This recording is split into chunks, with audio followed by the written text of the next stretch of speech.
நாம் கர்த்தருடைய வார்த்தைக்கு நேராய் நாம் புறப்பட்டு போவோம். தொடர்ந்து நாம் ஒரு சில வாரங்களாக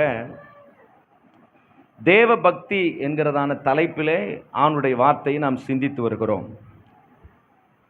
வேதம் கூறுகிறதான தேவ பக்தியினுடைய வெளிப்படையான அடையாளங்களை நம்முடைய வாழ்க்கையிலே நாம் அபியாசப்படுத்த வேண்டும். எது வேதம் கூறுகிறதான தேவ பக்தி என்பதை நாம் கற்றுக்கொண்டு நாம் அதற்கேற்றபடி நம்முடைய வாழ்க்கை ஆசீர்வாதமாய் அமைத்து கொள்ள வேண்டும் என்று உங்களோடு பேசினேன். ஒரு 4 காரியங்களை பேசும்படி கர்த்தர் கிருபை செய்தார். இன்றைக்கு 3 விஷயத்தை வேகமாக பேசி இந்த சப்ஜெக்டை நிறைவு செய்யும்படி உங்களை அன்போடு கேட்டுக்கொள்கிறேன். 2 பேதுரு 1 அதிகாரம் 3 வசனத்தை நீங்கள் வாசிக்கும் பொழுது, தம்முடைய மகிமையின் காருண்யத்தினால் நம்மை அழைத்தவரை அறிகிற அறிவினாலே ஜீவனுக்கும் தேவ பக்திக்கும் வேண்டிய யாவற்றையும் அவருடைய திவ்ய வல்லமையானது நமக்கு தந்தருளினதுமன்றி இச்சையினால் உலகத்தில் உண்டான கேட்டுக்கு தப்பி திவ்ய சுபாவத்துக்கு பங்குள்ளவர்களாகும் பொருட்டு மகா மேன்மையும் அருமையுமான வாக்குத்தத்தங்களும் அவைகளினாலே நமக்கு அளிக்கப்பட்டிருக்கிறது என்று இங்கே நாம் வாசிக்கிறோம். அப்போ நாம் அந்த உலகத்தில் தேவ பக்தியாய் நாம் வாழுவதற்கு தேவன் நம்மை அழைத்திருக்கிறார். பக்தி உள்ள சந்ததியைத்தான் ஆண்டவர் இந்த உலகத்தில் தம்முடைய திட்டத்திற்கென்று ஆண்டவர் வைத்திருக்கிறார். இன்று நாம் வாழ்கிற வாழ்க்கைக்கும் நித்திய ஜீவனுக்கும் தேவையானது என்னன்னு கேட்டிங்கன்னா தேவ பக்தி. இந்த தேவ பக்தியாய் நாம் வாழும்படியாகத்தான் காருண்யத்தினால் நம்மை அழைத்த தேவன், அவருடைய அநாதி சிநேகத்தினால் நம்மை நேசித்து அழைத்த தேவன் நமக்கு என்ன கொடுக்கிறாருன்னு கேட்டால் திவ்ய வல்லமையை நமக்கு என்ன செய்கிறார்? கொடுக்கிறார்.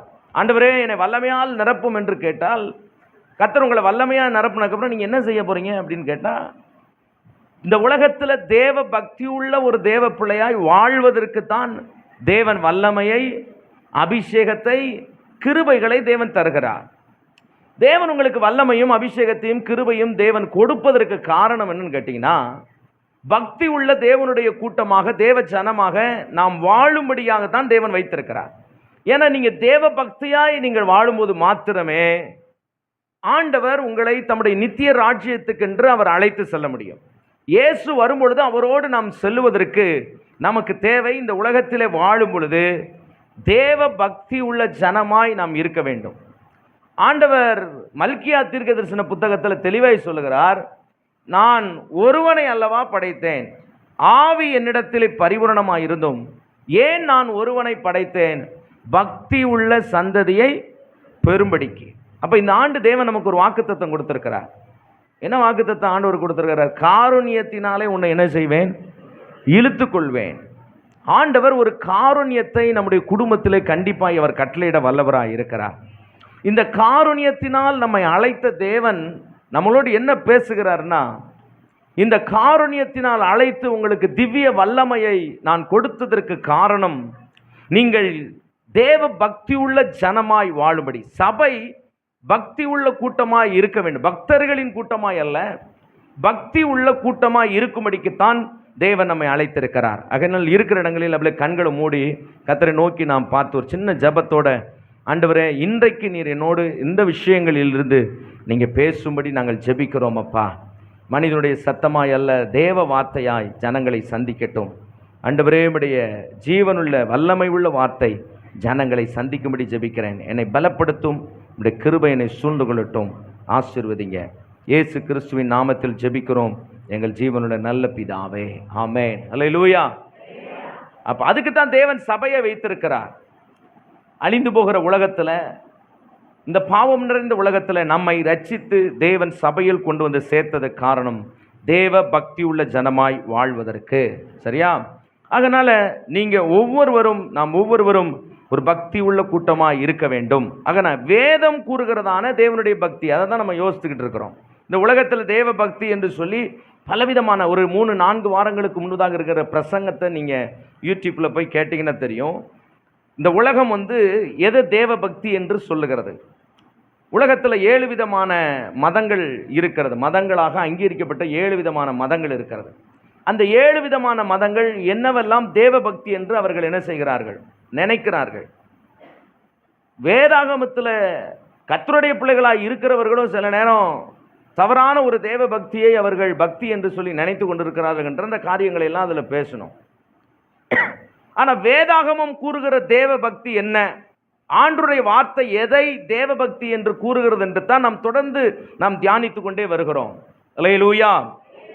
ஆகையினாலே அப்போஸ்தலனாகிய பேதுரு என்ன சொல்லுகிறார், உனக்கு நான் திவ்ய வல்லமையும் திவ்ய சுபாவத்தையும் வாக்குத்தத்தங்களையும் மகா மேன்மையான இந்த காரியத்தையும் உங்களுக்கு நான் கொடுத்ததற்கு காரணம் என்னன்னு கேட்டா, வருகிற ஜீவனுக்கும் இன்றைக்கு வாழ்ந்து கொண்டிருக்கிற ஜீவனுக்கும் தேவையான தேவ பக்தி உள்ள பிள்ளைகளாய் நீங்கள் வாழ வேண்டும் என்பதற்காகத்தான் தேவன் நான் கொடுத்திருக்கிறேன் என்று கர்த்தர் சொல்லுகிறார்.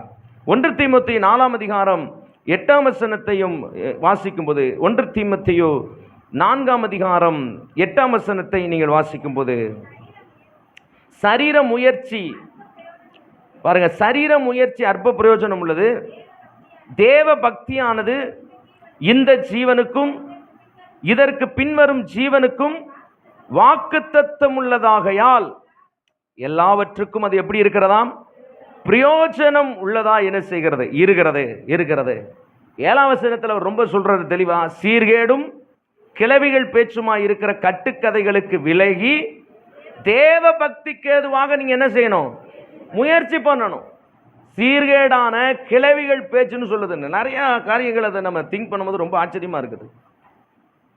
இப்போ அதை நம்ம விட்டு விலகி எதை நோக்கி இந்த உலகத்தில் நம்ம ஒரு காலத்தில் வாழ்ந்துகிட்டு இருக்கும்போது நம்முடைய லைஃப் ஸ்டைல் எப்படி இருந்துச்சுன்னு யோசிச்சு பாருங்க. நம்முடைய பேச்சு, நம்முடைய நடக்கை, நம்முடைய வார்த்தை, நம்முடைய செய்கை. ஆனால் இங்கே வசனம் சொல்லுகிறது, தேவ பக்திக்கு ஏதுவாக நீங்கள் என்ன செய்ய வேண்டும், முயற்சி பண்ண வேண்டும் என்று கர்த்தர் சொல்லுகிறார். அப்ப சரீர முயற்சியானது அற்ப பிரயோஜனம் உள்ளது.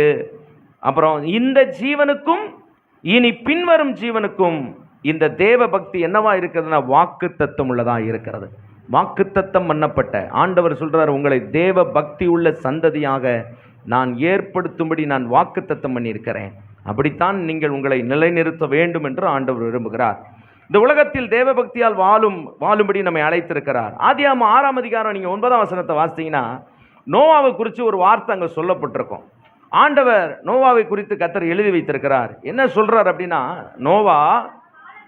நோவாவின் வம்ச வரலாறு அவர் எழுதுறாரு. நோவா தன் காலத்தில் இருந்தவர்களுக்குள்ளே நீதிமானும் உத்தமனுமாய் இருந்து தேவனோடே அவன் என்ன செய்தானாம், சஞ்சரித்து கொண்டிருந்தான் என்று பார்க்கிறோம். தான் வாழ்ந்த காலத்தில், ஏன் ஆண்டவர் இதை எழுதுறாரு, தான் வாழ்ந்த காலத்தில் அப்படின்னு சொல்றாரு. நோவா வாழ்ந்த காலம், தன் காலத்துக்குள்ளாக தான் வாழ்ந்த அந்த காலத்திலே நோவா எப்படிப்பட்டவனா இருந்தான் என்றால் நீதிமானா இருந்தான். இன்னைக்கு நம்ம சொல்றோம், இன்னைக்கெல்லாம் உலகத்தில் நீதிமானால வாழ்றதெல்லாம் ரொம்ப கஷ்டம் சார், உத்தமமா வாழ்றதெல்லாம் ரொம்ப கஷ்டம் சார். இல்லை, நோவாவின் காலம் எப்படி இருந்தது, பாவம் நிறைந்த காலங்களா இருந்தது. கொடுமையான காலங்கள், கொடுமையான பாவங்கள் தேசத்தில் அவன் வாழ்ந்த காலத்தில் தேவனே பொறுக்க முடியாத அளவிற்கு ஜல பிரளயத்தினாலே முழு உலகத்தையும் அழிக்கும்படி கர்த்தர் திட்டம் போட்டார். அப்ப எந்த அளவிற்கு வானத்தை அந்த பாவம் எட்டி இருக்கும் பாருங்க. அப்படிப்பட்ட காலத்துல இந்த கடைசி காலத்தை குறித்து மத்தேயு எழுதின சுவிசேஷம் 24ஆம் அதிகாரத்தில் எழுதும் பொழுது ஆண்டவராகிய தேவன் எழுதுகிறார், மனுஷகுமாரன் வரும் காலமும் எப்படி இருக்குமாம், நோவாவின் காலம் போல இருக்கும். நாம் வாழ்கிற காலமும் நோவாவின் காலங்களைப் போலத்தான் இருக்கிறது. ஆனால் தன் காலத்தில் இருந்தவர்களுக்குள்ளே தேவ பக்தி உள்ளவர்களாய் நீங்கள் வாழ வேண்டும் என்று தான் தேவன் நம்மை அழைத்திருக்கிறார். அல்லேலூயா. ஆமா, உங்களை உற்சாகப்படுத்துற மாதிரி ஒரு பிரசங்கத்தை ரெடி பண்ணி 2 கதையை அழகா சொல்லி அற்புதமா சந்தோஷப்படுத்தி அனுப்புறதற்கும் எனக்கு என்ன செய்யும் தெரியும். இன்ஸ்பிரேஷனலாக பேசி எமோஷனலாக பேசி அழ வைக்கிறதுக்கு எனக்கு என்ன செய்யும் நல்லா தெரியும். நீங்கள் தானே நிறைய டிவியில் ஓடிட்டுருக்குல்ல, பெரிய பெரிய ஆட்களை தடம் மாறி டிவியில் நல்ல பெரிய பிரசங்கியாராக வரணும், நிறைய வியூவர்ஸ் வரணும், நிறைய நம்ம ஃபாலோவர்ஸ் வரணும்னு சொல்லி. ஏன்னா இதெல்லாம் நீங்கள் பப்ளிக்கில் டிவியில் என்ன செய்ய முடியாது, பேச முடியாது. பாருங்கள், காம்ப்ரமைஸ் ஆகி கொண்டிருக்கிற ஒரு உலகத்திலே நாம் வாழ்ந்து கொண்டிருக்கிறோம். ஆனால் தேவ பக்தி உள்ள சந்ததியாக இருந்தால் மாத்திரம். ஒரு பாஸ்டர் அன்னைக்கு இரவு ஜெபம் பண்ணாராம், ஆண்டவரே நாளை காலையில் ஆராதனை, 6000 பேர் ஒரு சர்ச்சுக்கு வருவாங்களாம். நாளைக்கு காலையில் ஆராதனை, எனக்கு ஒரு ஆசை ஆண்டவரே, எத்தனை பேர் பரலோகத்துக்கு வருவாங்க அப்படின்னு கேட்டாராம் ஆண்டவர்கிட்ட. என்னைக்கும் டக்குன்னு வந்து பேசாத ஆண்டவர் அன்னைக்கு சீக்கிரமாக வெளிப்பட்டு அவர் சொன்னாராம், மகனே உன் சபையிலிருந்து 6000 பேர்ல இருந்து 7 பேர் தான் எங்கே வருவாங்க, பரலோகத்துக்கு வருவாங்க. அந்த 7 பேர்லையும் நீயும் ஒரு ஆள் கிடையாது அப்படின்னாராம். இவருக்கு எப்படி இருந்திருக்கு யோசிச்சு பாருங்க. அந்த 7 பேர்லையும் நீயும் கிடையாது அப்படின்ட்டாராம். எனக்கு அன்பான தேவனுடைய பிள்ளைகள், 6000 பேர்ல கர்த்தர் எத்தனை பேரை கொண்டு போயின்னு சொன்னாராம். இப்போதைக்கு ஆயத்தமா இருக்கிறவன் உன் சபையில 7 பேர் தான்டா. நான் இன்னைக்கு வந்தேன்னா 6000 பேர்ல எத்தனை பேரை தான் கொண்டு போக முடியும்? 7 பேரை தான் கொண்டு போகுது. அந்த 7 பேர்லையும் ஓம் பேரு இல்லை அப்படின்னாராம். அவருக்கு வேதனையா போச்சு. 6000 பேரை நம்ம வச்சு வழி நடத்தி. அல்லேலூயா. ஆக சபை தேவ ராஜ்யத்திற்கும் கர்த்தரை சந்திக்கிறதற்கும் ஆயத்தமாகும்படி தான் தேவன் சபையை வைத்திருக்கிறார். அதை நோக்கித்தான் சபையை நம்ம முன்னோக்கி கொண்டே இருக்க வேண்டும். ஒரு பாஸ்டருடைய வேலை என்ன? ஜனங்கள் தற்போதைய நிலையிலிருந்து தேவன் விரும்புகிற நிலைக்கு அவர்களை அழைத்து சொல்வதற்குத்தான் தேவன் தலைவனை, ஊழியரை, பாஸ்டர் கர்த்தர் ஏற்படுத்தியிருக்கிறார். அல்லேலூயா. ஆக சபைக்கு ஒரு நோக்கம் இருக்கிறது. எதை நோக்கி நாம் பயணம் பண்ணுகிறோம்ன்ற நாலேஜ் நமக்கு இருக்கணும். போர்டு இல்லாத பஸ்ஸில் ஒருத்தர் என்ன செய்வதில்லை, ஏறுவதில்லை. பாருங்க, இன்னைக்கு நிறைய பேர் போர்டு இல்லாத பஸ்ஸில் தான் ஏற விரும்புகிறாங்க. ஏன்னா அவங்களுக்கு எங்கே போகிறோம், எப்படி போகிறோம், என்ன செய்ய போகிறோம்ன்றதே ஒரு தெளிவில்லாத ஒரு காலத்தில் வாழ்ந்து கொண்டிருக்கிறோம். குழப்பம் நிறைந்த ஒரு காலத்தில் வாழ்ந்து கொண்டிருக்கிறோம். ஏன் வாழ்கிறோம் என்கிற ஒரு காலத்தில் நாம் வாழ்ந்து கொண்டிருக்கிறோம். நாம் ஏன் தேவன் நம்மை அழைத்திருக்கிறார்? தேவன் எதற்கு நாம் ஆண்டுடைய பிள்ளைகளாய் கர்த்தர் வைத்திருக்கிறார்? எதற்கு கர்த்தர் சபையை வைத்திருக்கிறார்? எதற்கு கர்த்தர் மேய்ப்பனை வைத்திருக்கிறார்? எதற்கு நம்ம இந்த ஐக்கியத்திற்குள்ளே கர்த்தர் கொண்டு வருகிறார்? நம்மை உருவாக்கி, அவர் பக்தி உள்ள பிள்ளையாய் கர்த்தர் நம்மை உருவாக்கி அவரை சந்திக்கும்படி ஆயத்தப்படுத்துகிறதுக்கு தான் கர்த்தர் சபையை வைத்திருக்கிறார். ஹல்லேலூயா. ஒவ்வொரு ஞாயிற்றுக்கிழமையும் உங்களை அதை நோக்கி மோல்டு பண்ணிக்கிட்டே இருக்கிறதுக்கு தான் சண்டே சர்வீஸ், ஞாயிற்றுக்கிழமை ஆராதனை, அந்த பிரசங்கம். இன்னைக்கு ஞாயிற்றுக்கிழமை ஆராதனைக்கு கர்த்தருடைய வார்த்தையை கேட்கலன்னா எப்படி நாம் உருவாக்கப்பட முடியும்? 6 நாளும் உலகத்தோட உலகமாக ஒன்றாக ஒண்டித்து சுற்றி திரிந்து நம்முடைய சிந்தையெல்லாம் கெட்டுப்போய், நம்முடைய எண்ணங்களாம் கெட்டுப்போய், கர்த்தரை குறித்த நிலைவில்லாதபடி 24 மணி சுற்றி கொண்டு இருக்கிற இந்த உலகத்தில் ஒரு நாள் தேவ சமூகத்தில் வரும் பொழுது தான் நம்மளை ஒரு ரெஃப்ரெஷ்மெண்ட் பண்ணி நம்ம எதற்காக இருக்கிறோம்ன்ற ஒரு தெளிவை கர்த்தர் நமக்குள்ளே இன்செர்ட் பண்ணி அனுப்பும் பொழுது தான் மறுபடியும் நம்முடைய வாழ்க்கையை கர்த்தர் பலப்படுத்தி கொண்டு சீர்படுத்தி கொண்டு ஆண்டவருக்கு நேராக அந்த நேர்கோட்டிலே நம்மை நடத்தி செல்வதற்கு தேவன் ஒவ்வொரு ஞாயிற்றுக்கிழமையும் நம்மை ஆயத்தப்படுத்துகிறார். இப்போ வாரம் ஏதோ ஒரு பிரசங்கத்தை பண்ணிட்டு போகிறதும் இல்லை. நான் என்னவா என் ஜனத்தை உருவாக்க வேண்டும் என்கிற தீர்க்கமான தரிசனத்தோடு நடத்தி செல்வது தான் தேவனுடைய சபை. தீர்க்கமான தரிசனம் இல்லாமல் ஜனங்களை நடத்தி செல்வதற்காக தேவன் ஊழியக்காரை வைக்கவில்லை. தீர்க்கமான தரிசனத்தோடு அவர்கள் யாராய் இருக்க வேண்டும், அவர்கள் எப்படிப்பட்டவராய் இருக்க வேண்டும், அவர்களை எப்படிப்பட்டவர்களாய் மாற்ற வேண்டும் என்கிற ஒரு தரிசனத்தோடு தான் சபை நடத்தி செல்லப்படுகிறது. அதற்குத்தான் தேவன் மெய்ப்பனை வைத்திருக்கிறார். வெளிப்பாடுகளை கர்த்தர் கொடுக்கிறார். ஆண்டவர் தொடர்ச்சியாக நம்மோடு பேசி கொண்டிருக்கிறார். நீ ஒரு தேவ பக்தி உள்ள மனிதனாய் மாற வேண்டும். உலகம் காண்பிக்கிற தேவபக்தி அல்ல, உண்மையான தேவபக்தி என்ன, வேதம் நமக்கு, சத்தியம் நமக்கு கூறுகிறதான தேவபக்தி என்ன என்பதைத்தான் இந்த நாட்களிலே நாங்கள் உங்களோடு போதித்துக் கொண்டே இருக்கிறோம். நமக்கு நோவாவின் காலங்களைப் போல நம்முடைய காலங்கள் இருக்கிறது. கடைசி காலத்தில் நாம் இருக்கிறோம்ன்றத ரொம்ப தெளிவாக இன்னைக்கு நடக்கிற சம்பவங்கள் எல்லாம் சொல்லுகிறது. யுத்தங்களின் செய்திகளையும் என்ன செய்வீர்கள், கேள்விப்படுவீர்கள். கடைசி காலம் 3வது யுத்தம் இந்த உலகத்தில் சீக்கிரமாய் வரும் என்று நம்பிக்கொண்டிருக்கிறார்கள். சரி, அது உலகத்தில் நடக்கிறது. ஆனால் ஆவிக்குரிய வட்டாரத்தில் வேதம் சொல்லுகிறதான கடைசி கால சபைகளிலேயும் நடக்கும். கடைசி காலத்திலே ஜனங்கள் எப்படி இருப்பார்கள் என்று கேட்டால், தேவ பக்தியின் வேஷத்தை தரித்து கொண்டு தங்கள் பலனை அவர்கள் என்ன செய்வார்கள், மறுதளிக்கிறவர்களாக இருப்பார்கள். அன்பு தணிந்து போகும். இதெல்லாம் கடைசி காலத்தில் ஆவிக்குரியவர்கள் மத்தியில் நடக்கிறதான அடையாளங்கள் இன்னைக்கு நடந்துகிட்டு இருக்குது. உலகத்தில் கர்த்தர் சொன்னார், கொள்ளை நோய்கள் வரும், பஞ்சங்கள் வரும், யுத்தங்கள் வரும், மனுஷனுக்கு ஒரு மனுஷன் உருவாவாங்க. தேவனுடைய சபையிலே, தேவனுடைய வீட்டிலே நடக்க வேண்டியவைகளை குறித்து நீ எழுதுன்னு அப்போஸ்தலனாகிய பவுலுக்கு எழுதும்போது ஆண்டவர் ரொம்ப தெளிவாக சொல்லுகிறார். கடைசி காலங்கள் எப்படி இருக்கும், கடைசி காலங்கள் எப்படி இருக்கும் என்று. அப்போ நம்ம வாழ்கிற நம்ம கவனமாக இருக்கணும். இதெல்லாம் நம்ம படிக்கும் பொழுது நம்ம ரொம்ப கவனமாக இருக்கணும். பாருங்க, உலகத்தில் நடக்கிறவைகளெல்லாம் நம்ம யோசிச்சு பார்ப்போம். கடைசி காலம் சார், வேதத்தில் பைபிளில் சொல்லப்பட்டிருக்கு, கிறிஸ்தவர்கள் சொல்றதை பார்க்குறோம். ஆனால் கிறிஸ்தவர்களுக்குள்ளே, ஆவிக்குரியவர்களுக்குள்ளே கடைசி காலம் எப்படி இருக்குன்னு ஆவிக்குரிய காரியத்தையும் கர்த்தர் எழுதி வைத்திருக்கிறாரு. அவர் சொல்றாரு, இந்த கடைசி காலத்தில் தேவ பக்தியின் வேஷத்தை தரித்துக் கொள்வார்கள். பேச்சில தேவ பக்தி, பேச்சில கர்த்தருடைய பிள்ளை. ஆனா வசனம் சொல்கிறது பேச்சில் அல்ல, பலத்திலே தான் இருக்கிறது. ஹல்லேலூயா, ஹல்லேலூயா. நாம் எப்படி பேசுகிறோம் என்பதல்ல, நாம் எப்படி வாழ்கிறோம் என்பதில் வைத்துதான் தேவனுடைய பிள்ளைகள் என்கிற அடையாளத்தை நாம் கண்டுபிடிக்க முடியும். பிரியமானவர்களே, அவங்க நோவாவின் காலம் எப்படி இருந்தது அப்படியே இந்த கடைசி காலத்தில். அப்ப தன் காலத்தில் இருந்தவர்களுக்குள்ளே நோவா எப்படி இருந்தான்? நீதிமானா இருந்தான். நான் சொல்றேன், தன் காலத்தில் இருந்தவர்களுக்குள்ளே, நோவான்ற இடத்துல உங்க பேரை போட்டு நீங்க சொல்லுங்க, தன் காலத்தில் இருந்தவர்களுக்குள்ளே இன்னான் இன்னான் தேவ பக்தி உள்ளவனா இருந்தான் என்று சொல்லப்பட வேண்டும். பிரைஸ் தி லார்ட், ஹல்லேலூயா. எத்தனை பேருக்கு நான் சொல்றது புரியுது? ஹல்லேலூயா.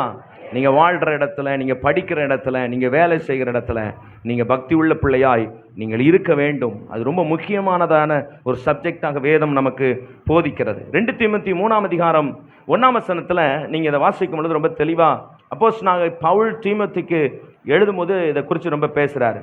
1 வாசிங்க. மேலும் சத்தமா, மேற்கும் கடைசி நாட்களில் கொடிய காலங்கள் வருமென்று. சரி, கடைசி நாட்கள் எப்படி காலங்களா இருக்குமா? பைபிள் சொல்லுது கொடிய காலங்கள். ஜனங்களை குறித்து நாம அறிந்து கொள்ளணும். ஏன்னா இது கடைசி காலம்னு நம்ம சொல்றோம்.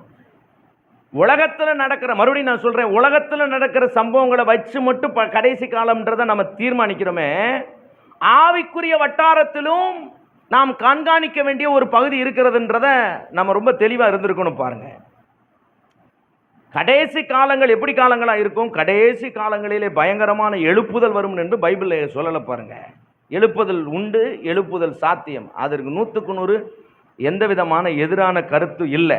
ஆனால் மேலும் கடைசி நாட்களில் என்ன காலங்கள் என்று நம்ம சொல்றோம்? கொடிய காலங்கள் என்று ஒன்று வரும். அப்பொழுது 5ஆம் வசனத்தை வாசிங்க.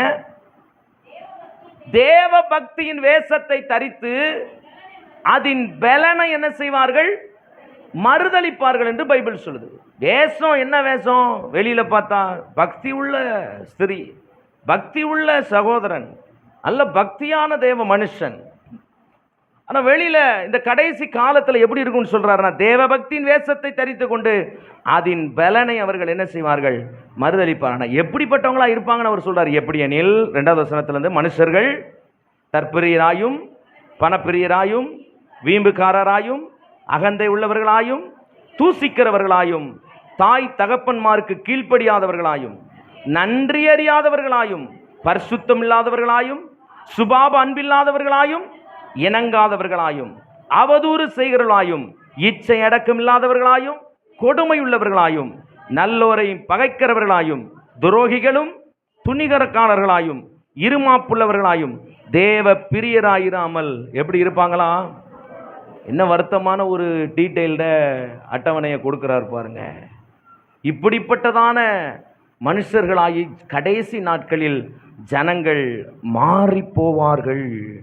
அதிர்ச்சியான ஒரு செய்தி. வேதத்தை நம்ம படிக்கும் பொழுது ஆண்டவர் எவ்வளவு விதமான காரியங்கள் நம்மளோட பேசுறார் பாருங்க. இந்த டீட்டெயில்டெல்லாம் அவர் கொடுக்கிறது, அட்டவணையெல்லாம் கொடுக்கிறது. கடைசி நாட்களில் மனித தேவப்பிரியராய் வாழாமல் சுகபோக பிரியராய் அவர்கள் வாழ்ந்து கொண்டிருக்கிற ஒரு காலத்தில் நாம் இருக்கிறோம். நீங்களும் நானும் அப்படி இருக்கக்கூடாது என்று கர்த்தர் சொல்லுகிறார். ஆமென். இந்த 2 தீமோத்தேயு 3ஆம் அதிகாரத்தில் நீங்கள் 12ஆம் வசனத்தில் வாசிங்க. இந்த உலகத்தில் இன்னொரு சப்ஜெக்ட் இருக்கு பாருங்க, இன்னொரு ஒரு பார்வை இருக்கிறது. சொல்லுது, அன்றியும் கிறிஸ்து இயேசுவுக்குள் தேவபக்தியாய் நடக்க மனதாயிருக்கிற யாவரும். ஒரு பக்கம் தேவபக்தியின் வேஷத்தை என்ன செய்யறாங்க? தரித்து கொண்டு, நம்ம மேல 2லிருந்து வாஸ்தவம்ல அந்த டீட்டெயில்ல இருக்கிற மக்களாய் வாழ்றவர்கள் உண்டு. இன்னொரு பக்கம் சபையில இன்னொரு ஒரு கூட்டம் இருக்குது. இது யாருன்னா, தேவபக்தியாவே நடக்கிறது நிமித்தமாவே அவர்கள் துன்பப்படுகிற ஒரு கூட்டம் இருக்கிறது. தேவபக்தியின் வேஷத்தை தரித்து கொண்டு வாழ்றவர்களுக்கு எந்த துன்பமும் கிடையாது. தேவ பக்தியாய் வாழ்கிற ஜனத்திற்கு என்ன உண்டுன்னு கேட்டா வசனம் சொல்லுகிறது, அன்றியும் கிறிஸ்து இயேசுவுக்குள் தேவ பக்தியாய் நடக்க மனதாய் இருக்கிற யாவரும் என்ன செய்வார்கள்? துன்பப்படுவார்கள். இதை பவுல் எழுதும்போது மேல சூப்பரான ஒரு வார்த்தை அவர் எழுதுறாரு. 11ஆம் வசனத்தில் அவர் எழுதும்போது, அந்தியோகியா, இக்கோனியா, லீஸ்திரா என்னும் பட்டணங்களில் எனக்குண்டான துன்பங்களையும் பாடுகளையும் நன்றாய் அறிந்திருக்கிறாய்.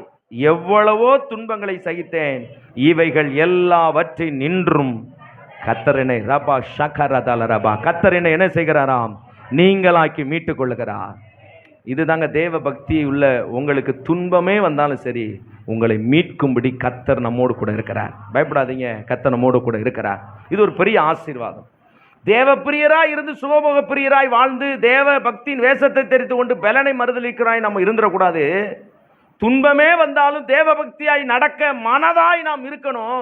அப்படி மனதாய் இருக்கிறவர்களை என்ன துன்பம் வந்தாலும் கர்த்தர் மீட்க அவர் வல்லமை உள்ளவராய் இருக்கிறார்.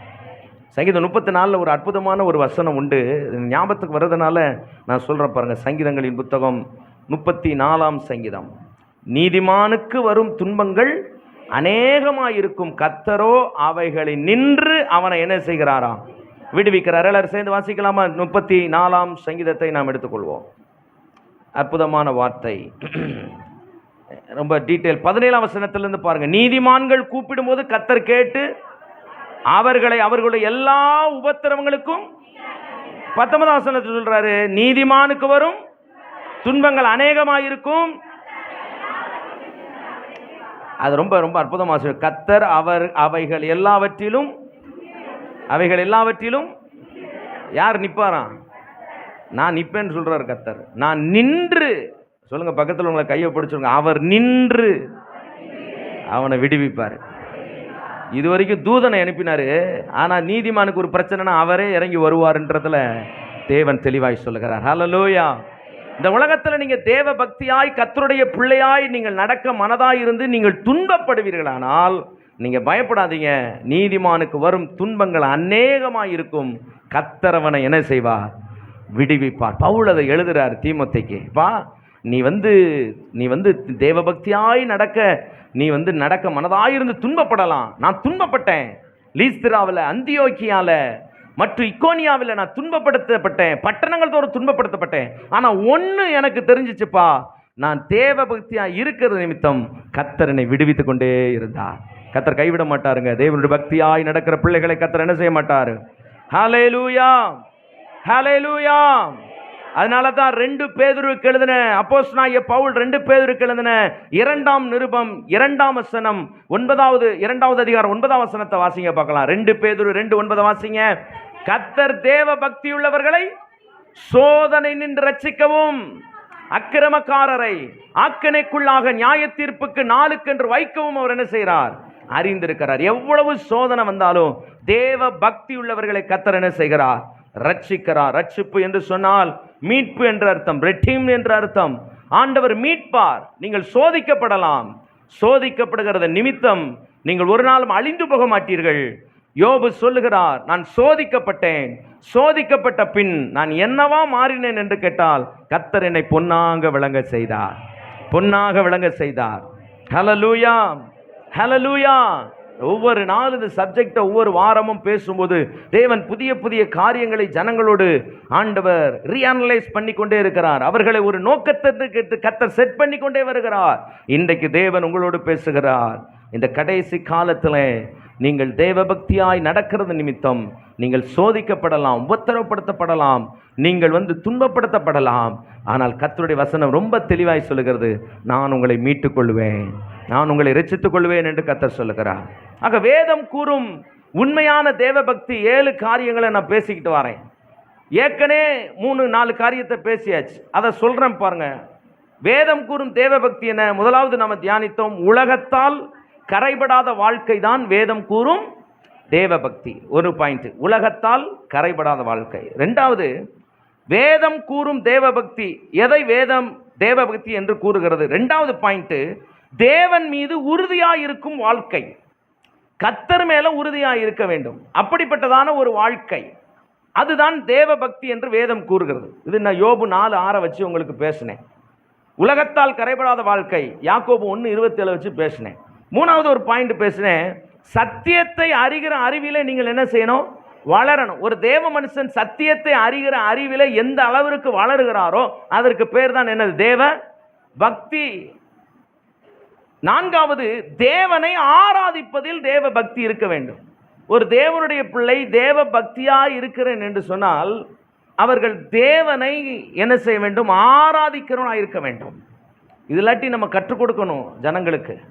உங்கள் வீட்டாருக்கு நீங்கள் கற்றுக் கொடுக்கணும். ஞாயிற்றுக்கிழமை ஆராதனை, தேவனை ஆராதிப்பது. நீங்கள் தேவ பக்தி உள்ள மனிதனாய் நீங்கள் மாற வேண்டுமானால் நீங்கள் கர்த்தரை ஆராதிக்கிறவராய் நீங்கள் இருக்க வேண்டும். ஞாயிற்றுக்கிழமை தேவன் சமூகத்திற்கு வரணும். இது கட்டளை. கர்த்தருடைய நாளில் கர்த்தரை ஆராதிப்பது என்னது?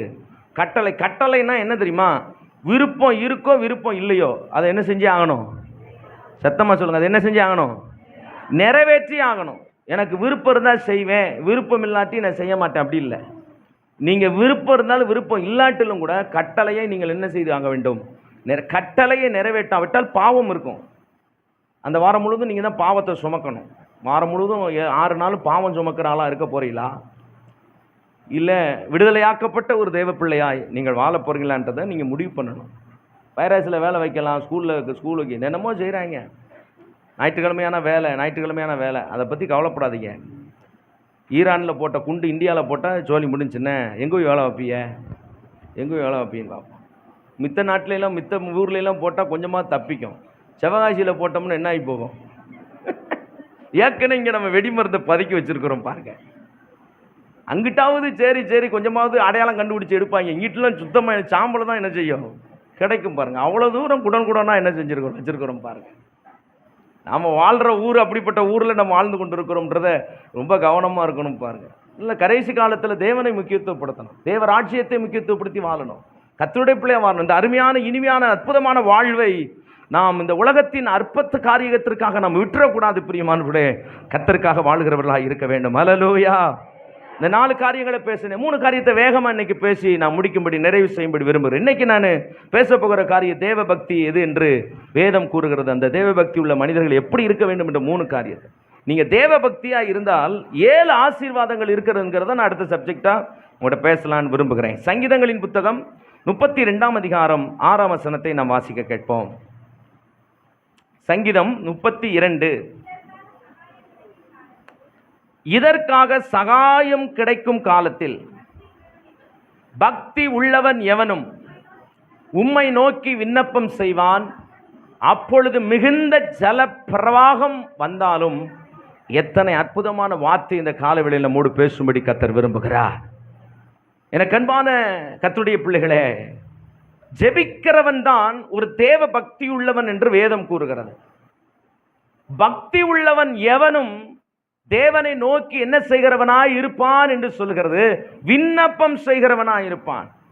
இதற்காக சகாயம் கிடைக்கும் காலத்தில் பக்தியுள்ளவன் எவனும் தேவனை நோக்கி உம்மை நோக்கி விண்ணப்பம் செய்கிறவனாய் இருப்பான். தேவ பக்தியினுடைய வெளிப்படையான அடையாளம் என்னன்னா ஜெபம் பண்ணுதல். இது ரட்சிக்கப்பட்டு புதிதாய் வந்த விசுவாசிகள் அநேகர் இருக்கிறாங்க. இப்போ சமீபத்தில் நிறைய ரட்சிக்கப்பட்டு சகோதரர்கள் சகோதரிகள் உள்ள வந்திருக்கிறத நான் பார்க்குறேன். நீங்கள் ஆராதனை அட்டன் பண்ணிட்டு போகிற ஒரு விசுவாசியாய் நீங்கள் இருந்துடக்கூடாது. இதை நீங்கள் கற்றுக்கொள்ள வேண்டும் உங்கள் வாழ்க்கையில். உங்களுடைய வாழ்க்கை கிறிஸ்துவ ஜீவியம் என்று சொன்னால் ஜெபம் இல்லாமல் கிறிஸ்துவ ஜீவியம் இல்லை.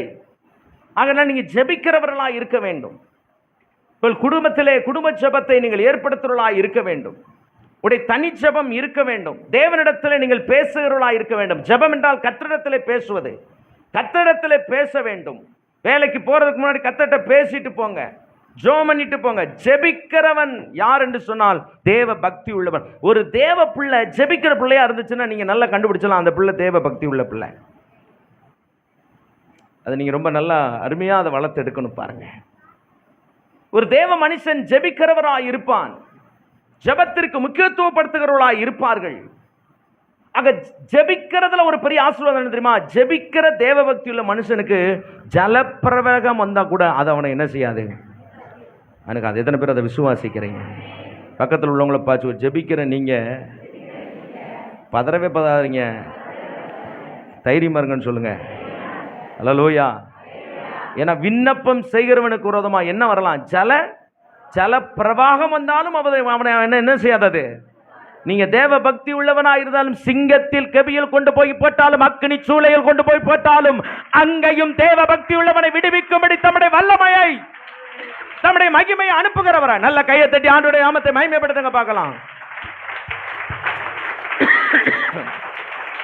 இவ்வளவு பெரிய நன்மையை கர்த்தர் வச்சிருக்கிறார் தெரியுமா? சும்மா கிறிஸ்தவ வாழ்க்கை என்பது ஏதோ ஒரு காரியமா நீங்க நினைச்சிடக்கூடாது. ஒரு தேவ பக்திக்காகவே தேவன் இறங்கி வந்து அவன் வாழ்க்கையில ஜலப்பிரவன். இன்னொரு பைபிள் சொல்லுது, சகல உபத்திரவங்கள் அவனுக்கு விரோதமாய் வந்தாலும் தொல்லைகள் அவனை சூழ்ந்து கொண்டாலும். அந்த ஜலப்பிரளவம் என்ற வார்த்தைக்கு இன்னொரு பைபிள் சொல்லுது, சகல உபத்திரவங்கள் வந்தாலும் தொல்லைகள் அவனை சூழ்ந்து கொண்டாலும் அது அவனை அணுகாது என்று கர்த்தர் சொல்லுகிறார். அல்லேலூயா. அருமையா. எத்தனை ஒரு அற்புதமான வாழ்க்கை தெரியுமா? நல்லா ஜெபம் பண்ணிட்டு நீங்க பாட்டுக்கு போய்கிட்டே இருங்க. ஆண்டவர் உங்க வாழ்க்கையில பெரிய காரியங்களை கர்த்தர் செய்வார். பயப்படாதீங்க, தைரியமா இருங்கள். தேவன் உங்களோடு கூட இருக்கிறார். தேவன் உங்களிடத்தில் எதிர்பார்ப்பது நீங்கள் பக்தியுள்ள பிள்ளையாய் நீங்கள் வாழ வேண்டும்.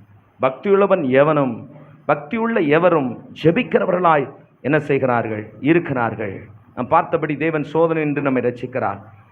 என கருமையான தேவனுடைய பிள்ளைகளே, ஒரு கசப்பான உண்மை என்னன்னா, ஜெபிப்பதை காட்டிலும் இன்னைக்கு நம்முடைய கைகளை நிறைய பேருடைய எல்லாருடைய கையில செல்போன் இருக்கிறதுனால நிறைய இந்த ரீல்ஸ் பார்க்குற பிரச்சனை இப்போ சமீபத்தில் ரொம்ப பயங்கரமாக இருக்குது. இந்த பிரச்சனை ஆவிக்குரியவர்களை கூட இந்த நோய் பலமாய் தாக்கி இருக்கிறது. அடி ஆழத்திலிருந்து அவர்களை தாக்கி இருக்கிறது. சிந்தனையிலிருந்து இருதயத்தின் பொல்லாத காரியங்களை உண்டாக்குகிற பயங்கரமான ரீல்ஸ் செல்போனில் அப்படியே தள்ளிக்கிட்டே இருக்கிறான். நீங்கள் வந்து ஜெபிப்பதற்கு நேரம் எடுங்கன்னா நேரம் கிடைக்க மாட்டேங்க பாருங்க. இதை நான் இப்போ பேசுறது கசப்பான உண்மை. கசப்பல்ல, கசப்பான சொல்லுங்க, என்னது கசப்பான உண்மை. ஆனால் பேசிதான் ஆகணும் பாருங்க. என்ன சொல்றீங்க? ஆன்டிபயோட்டிக் கொடுக்காம உள்ள இருக்கிற கிருமி என்ன செய்வதில்லை? சாகாது. ஞாயிற்றுக்கிழமை ஆன்டிபயோட்டிக் கொடுக்க வேண்டியதான் வேலை, நம்ம வேலை. ஆண்டவர் கேட்பார், சரியா ஆன்டிபயோட்டிக் கொடுத்தியா அப்படின்னு கேட்பார். ஆமாம் ஆண்டவரே, இன்னும் நோயோட வந்திருக்கானே இந்த வாரம். இல்லை ஆண்டவர், இந்த வாரம் கொஞ்சம் கொடுக்குறேன் ஆண்டவரே, கொஞ்சம் எக்ஸ்ட்ரா மருந்தை ஏற்றி விடுறேன் ஆண்டவரே. அல்லேலூயா, பிரைஸ் தி லார்ட். இன்னைக்கு ரீல்ஸ் பார்க்க நல்லா பழகிட்டோம். ஆமாம், கேட்டு மூடிட்டாலும் அங்கேயும் உட்காந்து என்ன செய்ய வேண்டியது இருக்குது? ட்ரெயின் போகிற வரைக்கும் ரீல்ஸ் பார்த்துக்கிட்டு இருக்கிறாங்க. சும்மா வீட்டில் சாப்பிடும் போது ரீல்ஸ் பார்த்துக்கிட்டே தான் சாப்பிட்டுக்கிறான். இங்கிட்ட ஒரு கையில் சாப்பிட்றான், இங்கிட்ட ஒரு கையில் என்ன செய்கிறான்? ரீல்ஸ் பார்க்குறான். நிறைய பேர் சிரிக்கிறீங்க. என்ன உண்மை தானே? என்ன பேர் சொல்ல பக்கத்தில் உங்களை பார்த்து நல்லா ரீல்ஸ் பார்க்குறீங்களா அப்படின்னு சிலர் சொல்கிறது என் காதில் கேட்குது. எனக்கு இருக்கிற வேலையில் நாங்கள் எங்கே போய் பரவாயில்ல, உங்களுக்கு இருக்கிற வேலையில் நாங்கள் ரீல்ஸ் பார்க்கல பாஸ்டர் அப்படின்னு சொன்னால் சந்தோஷம்.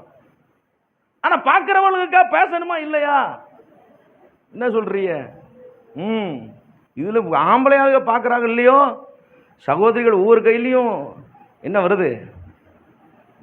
பைபிள் தான் கொண்டு வராங்கன்னு பார்த்தா எல்லாம் அப்படி செல்போன் படி ஸ்டைலாக அப்படியே ஆட்டிக்கிட்டு.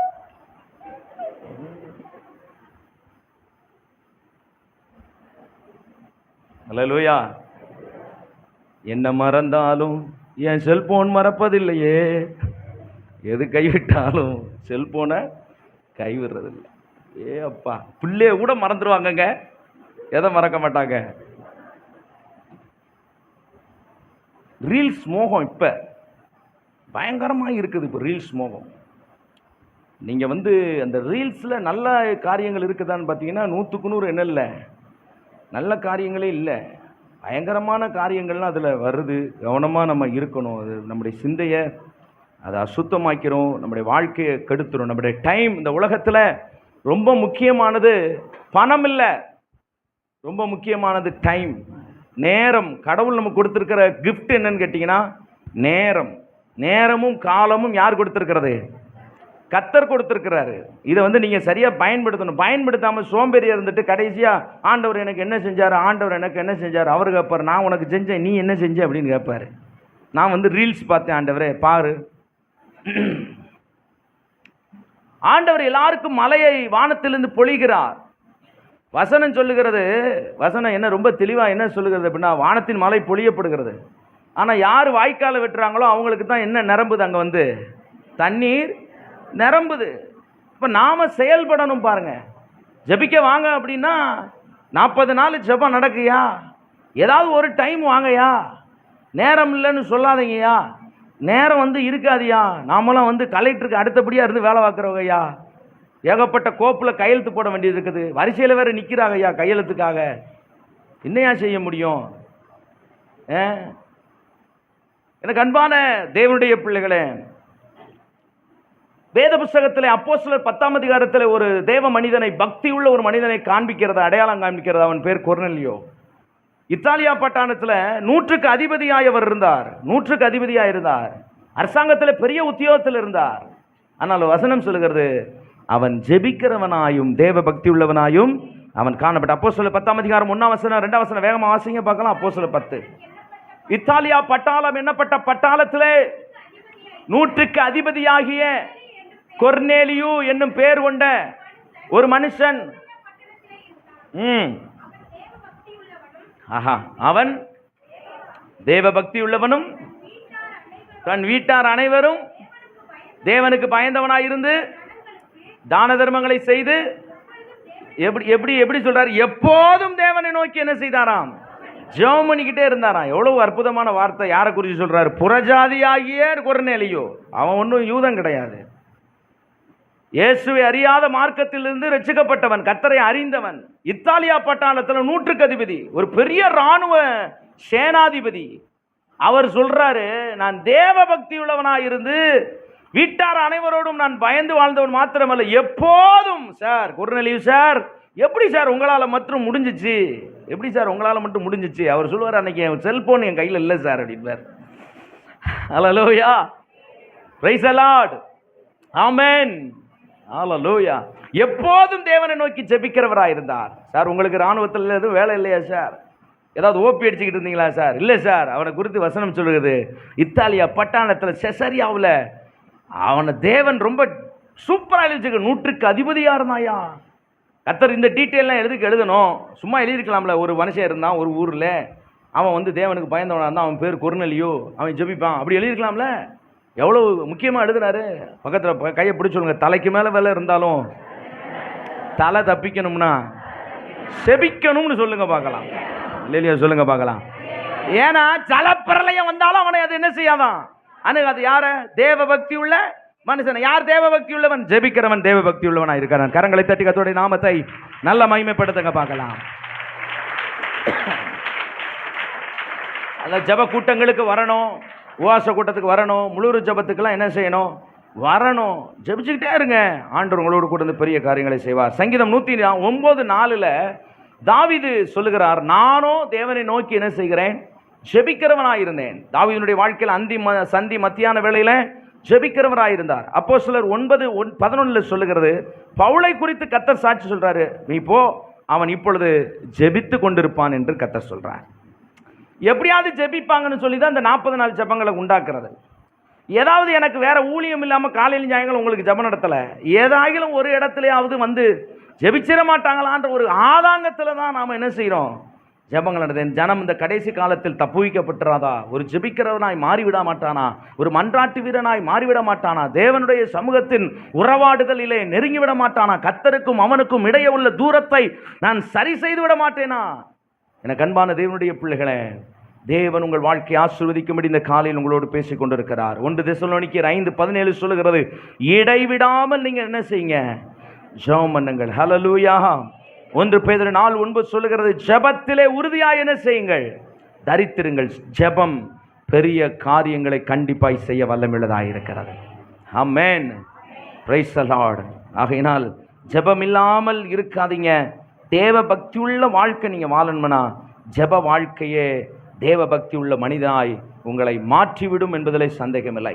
இரண்டாவதாக, தேவ பக்தியின் உண்மையான தேவ பக்தி என்று வேதம் எதை தேவ பக்தி என்று அடையாளப்படுத்துகிறால் 5 காரியங்களை முடிச்சிட்டேன். 6வது, யோவான் எழுதின சுவிசேஷம் 9ஆம் அதிகாரம் 31ஆம் வசனத்தை வாசிக்க கேட்போம். யோவான் எழுதின சுவிசேஷம் 9ஆம் அதிகாரம் 31ஆம் வசனத்தை வாசிப்போம். பாவிகளுக்கு தேவன் செவி கொடுக்கிறது இல்லை என்று அறிந்திருக்கிறீர்களே, ஒருவன் தேவ பக்தி உள்ளவனாய் இருந்து அவருக்கு சித்தமானதை செய்தால் அவனுக்கு கர்த்தர் செவி கொடுப்பார். ஆண்டவர். இரண்டாவது, யார் தேவ பக்தி உள்ளவர் என்று வேதம் எதை தேவ பக்தி என்று சொல்லுகிறது? தேவ சித்தம் செய்கிறவர்களுக்கு தான் தேவ பக்தியுள்ள மனிதர்கள் என்று கர்த்தருடைய வேதம் சொல்லுகிறது. அப்போ நீங்கள் தேவ பக்தியாக இருக்கிறீங்கன்னா உங்களுடைய வாழ்க்கையில் என்ன வெளிப்படணும்னு கேட்டால், தேவனுக்கு சித்தமானதை செய்கிற தேவ பிள்ளையாக இருக்க வேண்டும். தேவ பக்தி என்பது என் வாழ்க்கையில் இருக்க வேண்டும், என் தனிப்பட்ட ஜீவியத்தில் இருக்க வேண்டும், என் குடும்பத்தில் இருக்க வேண்டும். அதை செட் பண்ணணும். என் குடும்பம் ஒரு பக்தி உள்ள குடும்பமாக இருக்கணும், ஒரு தேவனுக்கு பயந்த ஒரு குடும்பமாக என் குடும்பம் வாழணும், என் மனைவி கர்த்தருக்கு பயந்தவளாக இருக்கணும், என் கணவன் கர்த்தருக்கு பயந்தவனாக இருக்கணும், என் பிள்ளைகள் கர்த்தருக்கு பயந்தவர்களாக இருக்க வேண்டும். அழிந்து போகிற இருக்கிறதான சமுதாயத்தின் மத்தியில், லௌகிகமான பயங்கரமான காரியங்களை செய்து கொண்டிருக்கிற சமுதாயத்தின் மத்தியில், அசுத்தத்திற்கும் பரிசுத்தத்திற்கும் வித்தியாசம் தெரியாமல் வாழ்ந்து கொண்டிருக்கிற சமுதாயத்தின் மத்தியில், நன்மைக்கும் தீமைக்கும் வித்தியாசம் தெரியாதபடி வாழ்ந்து கொண்டிருக்கிற சமுதாயத்தின் மத்தியில், உண்மைக்கும் பொய்க்கும் வித்தியாசம் தெரியாமல் வாழ்ந்து கொண்டிருக்கிறது. இதெல்லாம் நான் சொல்றது இப்போ இருக்கிற உண்மையான காரணம் சமுதாயத்தில். ஆமாம், என்ன சொல்கிறீங்க பாருங்க. அந்த காலத்தில் ஒரு எக்ஸாம்பிள், சின்ன எக்ஸாம்பிள். அந்த காலத்தில் பெரிய ஆளுங்கன்னா ஊர்லேயும் என்ன செய்வாங்க, 4 பேர் மதிப்பாங்க. இப்போ உனக்கு 4 காசு வந்துட்டாலே அவனடா பெரிய ஆளு, நான் தான் பெரிய ஆளு அப்படின்றான். எப்படிப்பட்ட ஒரு சமுதாயத்தில் நம்ம வாழ்கிறோம்ன்றத நான் இதை சொல்லிக்கிட்டு இருக்கேன். இது ஒரு சின்ன எக்ஸாம்பிளாக நான் சொல்கிறேன் பாருங்கள். உண்மைக்கும் பொய்க்கும் வித்தியாசம் தெரியாத ஒரு உலகத்தில் நம்ம வாழ்ந்து கொண்டு இருக்கிறோம். என்ன சொல்கிறீங்க? ஒரு தலைவனாக இருக்க வேண்டியவன் ஒரு பெரிய ரோல் மாடலாக இருக்கணும். புதிய கட்சி ஆரம்பிச்சிருக்கிறார், அவர் லைஃப் ஸ்டைல் எப்படி இருக்குன்னு பாருங்கள். ரொம்ப கவனமாக இருங்க. நீங்கள் பாட்டுக்கு குண்டக்க மட்டக்க குத்திடாதீங்க ஓட்ட. ஆமாம், நான் கொஞ்ச நாள் வரைக்கும் ரொம்ப ஆதரவாக தான் இருந்தேன் நானும். இவர் செய்கிற காரியத்தை பார்த்தா என்ன எப்படி இருக்குது, நல்லதில்லை பாருங்கள். ஒரு தலைவனை யார் ஏற்படுத்துகிறார்? கர்த்தர் ஏற்படுத்துகிறார், உண்மைதான். ஆனால் பிசாசு பாருங்கள் ஊட பூந்து என்ன செய்கிறான், தவறான காரியங்களை நடப்பிக்கிறான். ரோல் என்ன காமிக்கிறான்ல. இப்போ நீ என்ன செஞ்சாலும் பரவாயில்ல, எப்படினாலும் வாழ்ந்துக்கலாமா தலைவன். கர்நாடகத்தில் ஒரு பாடகர் கூட அப்படி மாறி போயிட்டார்ல, பெரிய பாடகர். என்ன எத்தனை வாலிபர்கள் பின்பற்றாங்க. அப்போ எப்படினாலும் வாழ்ந்துக்கலாம், கர்த்தர் ஏற்றுக்கூறான்ற ஒரு பிம்பத்தை தானே பிசாசு கட்டமைக்கிறான். அப்போ கவனமாக இருக்கணுமா வேணாமா அந்த கடைசி காலத்தில்? எனக்கு அன்பான தேவனுடைய பிள்ளைகளை, நீங்கள் யாருக்கு ஓட்டு போடுங்க அதை நான் டிக்ளேர் பண்ணல, கவனமாக இருங்கன்றதை சொல்ல வரேன். ஆனால் இன்னாரும் ஓட்டு போடணும்னு தீர்க்கமாக சொல்ல வேண்டியது என் கடமை பாருங்க.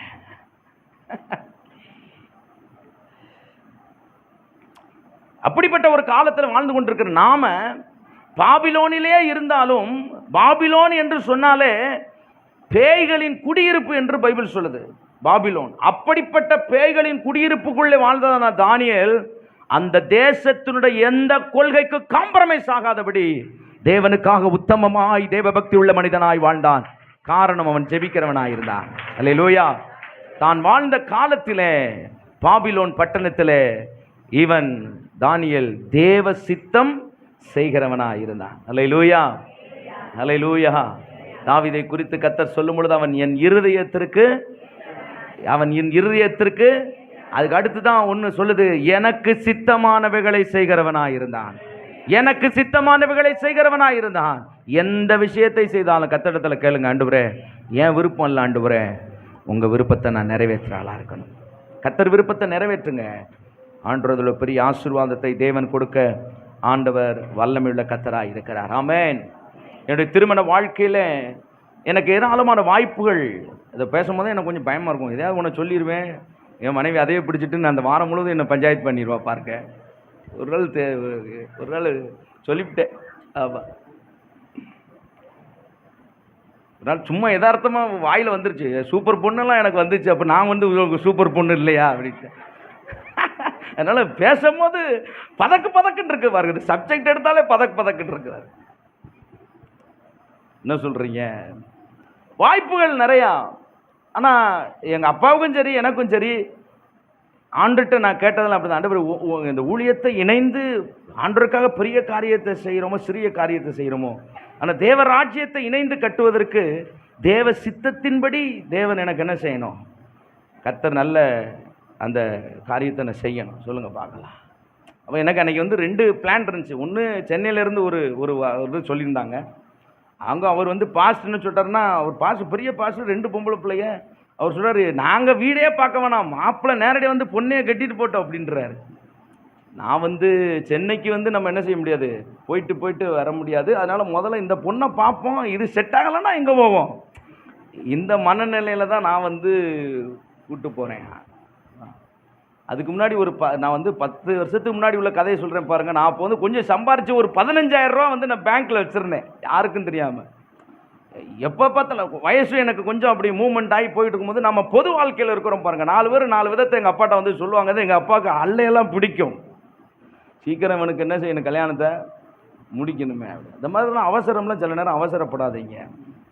சில இந்த பாருங்கள், அவங்கவுங்க பிள்ளைங்களை ரொம்ப சேஃப்டி அது பண்ணுவாங்க. ஆனால் பக்கத்து வீட்டு பிள்ளைங்களை பார்த்தீங்கன்னா, இன்னும் கல்யாணம் முடியல, இன்னும் கல்யாணம் முடியல, வேலைக்கு அனுப்பிட்டீங்களா, வேலைக்கு அனுப்பி அந்த காசை வச்சு தான் நீங்கள் சாப்பிட்ணுமா, அடுத்தவங்கள பேசுகிறது. இந்த அவசரப்பட்டு சில நேரம் பொம்பளை பிள்ளைங்களை டக்கு டக்குன்னு கல்யாணம் பண்ணிடுவாங்க. அதெல்லாம் இல்லை, கரெக்டாக ஒழுங்காக பார்த்து நல்லா என்ன செய்யுங்க. பயங்கரமான முடியாமல் இருந்துட்டா கூட பரவாயில்ல, முடிச்சுட்டு பாடு வர்றதோட பெரிய பிரச்சனையாக இருக்குது இன்றைக்கி இருக்கிற காலம். எங்கள் அப்பா உடனே யார் பொண்ணு சொன்னாலும் கிளம்பிடுவார். எர்ரா சுமோவை கட்ட வேண்டிய கட்டுறா அப்படின்ற மாதிரி. கடைசியில் இந்த 15,000 ரூபா என்ன செஞ்சிருச்சு, செலவாயிருச்சு. எல்லாம் செலவானதுக்கப்புறம் தான் அவள் எல்லாம் செலவழித்ததுக்கு பின்பதாக இயேசுவின் வஸ்திரத்தை தொட்டாள் மாதிரி. சிரிங்க, நல்லா சிரிங்க, சிரிக்கிய. ஆமாம், அப்புறம் கடைசி அப்படிதான் ஆனால் மனசில், ஆண்டவரே உங்கள் சித்தத்தின்படி எனக்கு என்ன செய்யணும், என் சித்தத்தின்படி நான் செய்யணும்னா நான் வேறு மாதிரி நான் வாழ்ந்துட்டு போயிருக்கலாம். இன்றைக்கி இருக்க இளம் போதவர்களுக்கு நான் சொல்கிறேன், ரொம்ப அருமையாக செட்டில் பண்ணுறாங்க லைஃப்பை. இல்லைங்க, முடிவு ஒன்று இருக்குது. அக்கிரமக்காரரை என்னை விட்டு அகன்று போங்கன்னு சொல்கிற ஒரு காலம் இருக்கிறது. கடைசி வரைக்கும் கட்டப்பட்ட பில்டிங்க்கு கடைசி வரைக்கும் ஒன்றும் தெரியாதான். அக்கினியினால் சோதிக்கப்படும் போது மாத்திரம்தான் இது பொன்னினால் கட்டப்பட்டதா என்பதை விளங்க பண்ணும் என்று பைபிள் தெளிவாய் சொல்லுகிறார். அதனால புத்தி உள்ள சிற்பாசாரியாய் நீ கட்ட வேண்டும் என்று கர்த்தர் சொல்லுகிறார். அல்லேலூயா. ஆமாம், அப்படிதான் போனோம். போய் முடிச்சிடலாமா, இல்லை ஏற்கனவே சொல்லியிருக்கேன்னு நினைக்கிறேன். என்ன அடுத்த பாயிண்ட்டுக்கு என்ன செஞ்சுருவோம், போயிடுவோமா, பேசுவோம்மா? என் வாழ்க்கையை கேட்கறதுக்கு உங்களுக்கு ரொம்ப இன்ட்ரெஸ்டாக இருக்கும் பாருங்க. பேசுக பேசுறாரு. அதுக்கு தர வந்தேன் காலையில். அப்படி போனோம் கிளம்பி சாயந்தரம் போல. இது வரைக்கும் எல்லாரையும் கூட்டிகிட்டு போவோம், தங்கச்சியிலேருந்து மாமாலேருந்து மச்சான்லேருந்து. நான் சொல்லிடுவேன், என்னடா எல்லாருமே எனக்கு முன்னாடி போகிறீங்க, பின்னாடி வாங்க அப்படின்வேன். மச்சான் கிளம்பி அவன் தான் மாப்பிள்ளை மாதிரி தெரியும், நம்மள மாப்பிள்ளை மாதிரி தெரியாது பாருங்க. அதனால் அப்படி போனோம். அவங்க பாஸ்டர் சொன்னார், அந்த பிள்ளை நகை ஓட்டிருக்கோம் அப்படின்னோடனே எனக்கு இதயமெல்லாம் உருகி போயிடுச்சு. ஆஹா, எங்கள் அப்பா அதில் ரொம்ப ஸ்ட்ராங்காக இருக்கார். எப்போ பிரதிஷ்டையில் ஒழுங்காக இருக்கணுப்பா, அதை என்ன செஞ்சிடக்கூடாது, உடச்சிடக்கூடாது அப்படின்ட்டார். நாங்கள் போனால் அந்த பாஸ்டர் என்கிட்ட சொல்லிட்டு போகிறாரு. அவர் பார்த்தீங்கன்னா இங்கெல்லாம் சொல்லாமல் அந்த வாய்க்காலை தாண்டறதுக்கு முன்னாடி சொல்கிறாரு. வாய்க்காலை தாண்டும் போது ஒரு செவத்தை போட்டேன் பாருங்கள். ஆண்டவரே, எனக்கு முன்னாடி வரும்போது நகை இல்லாமல் வந்தா அவள் தான் என் மனைவி. அல்லேலூயா சொல்லுங்க பார்க்கலாம். அல்லேலூயா, அல்லேலூயா. ரொம்ப ஆச்சரியம். அவங்க வீட்டில் பஞ்சாயத்து, அவங்க இப்போ டீச்சராக வேலை பார்த்துக்கிட்டு இருந்தாங்க. எப்படியாவது டெட்டு எழுதணும். எனக்காகவே கர்த்தர் ஃபெயில் ஆக்கியிருக்காரு பாருங்க. அடுத்த டெட்டு எழுதும் போது எங்கள் அப்பா சொல்கிறார், வேணாமா மறுபடியும் பிரச்சனை வேணாம். ஏன்னா அவருக்கு பெரிய பிரச்சனைனா, பாஸ் ஆகிட்டேன்னா வேலைக்கு போயிடுவாளே, முழு குடும்பமாக இருந்து கர்த்தருக்கு என்ன செய்யணும், ஊழியம் செய்யணும். அல்லேலூயா சொல்லுங்க. அல்லேலூயா. உத்தமமான கூட்டத்தை தேவனுக்கு ஆதாயப்படுத்துவது தான் நம்முடைய நோக்கம் பிரியமானவர்களே. கடைசியில் நான் ஒரு ஜெபத்தை பண்ணிட்டு போகிறேன். அங்கே அவங்க அப்பாவுக்கும் அவளுக்கு பஞ்சாயத்து போல். அவள் என்ன நினச்சிக்க, வெளி உலகம் சில தெரியாது.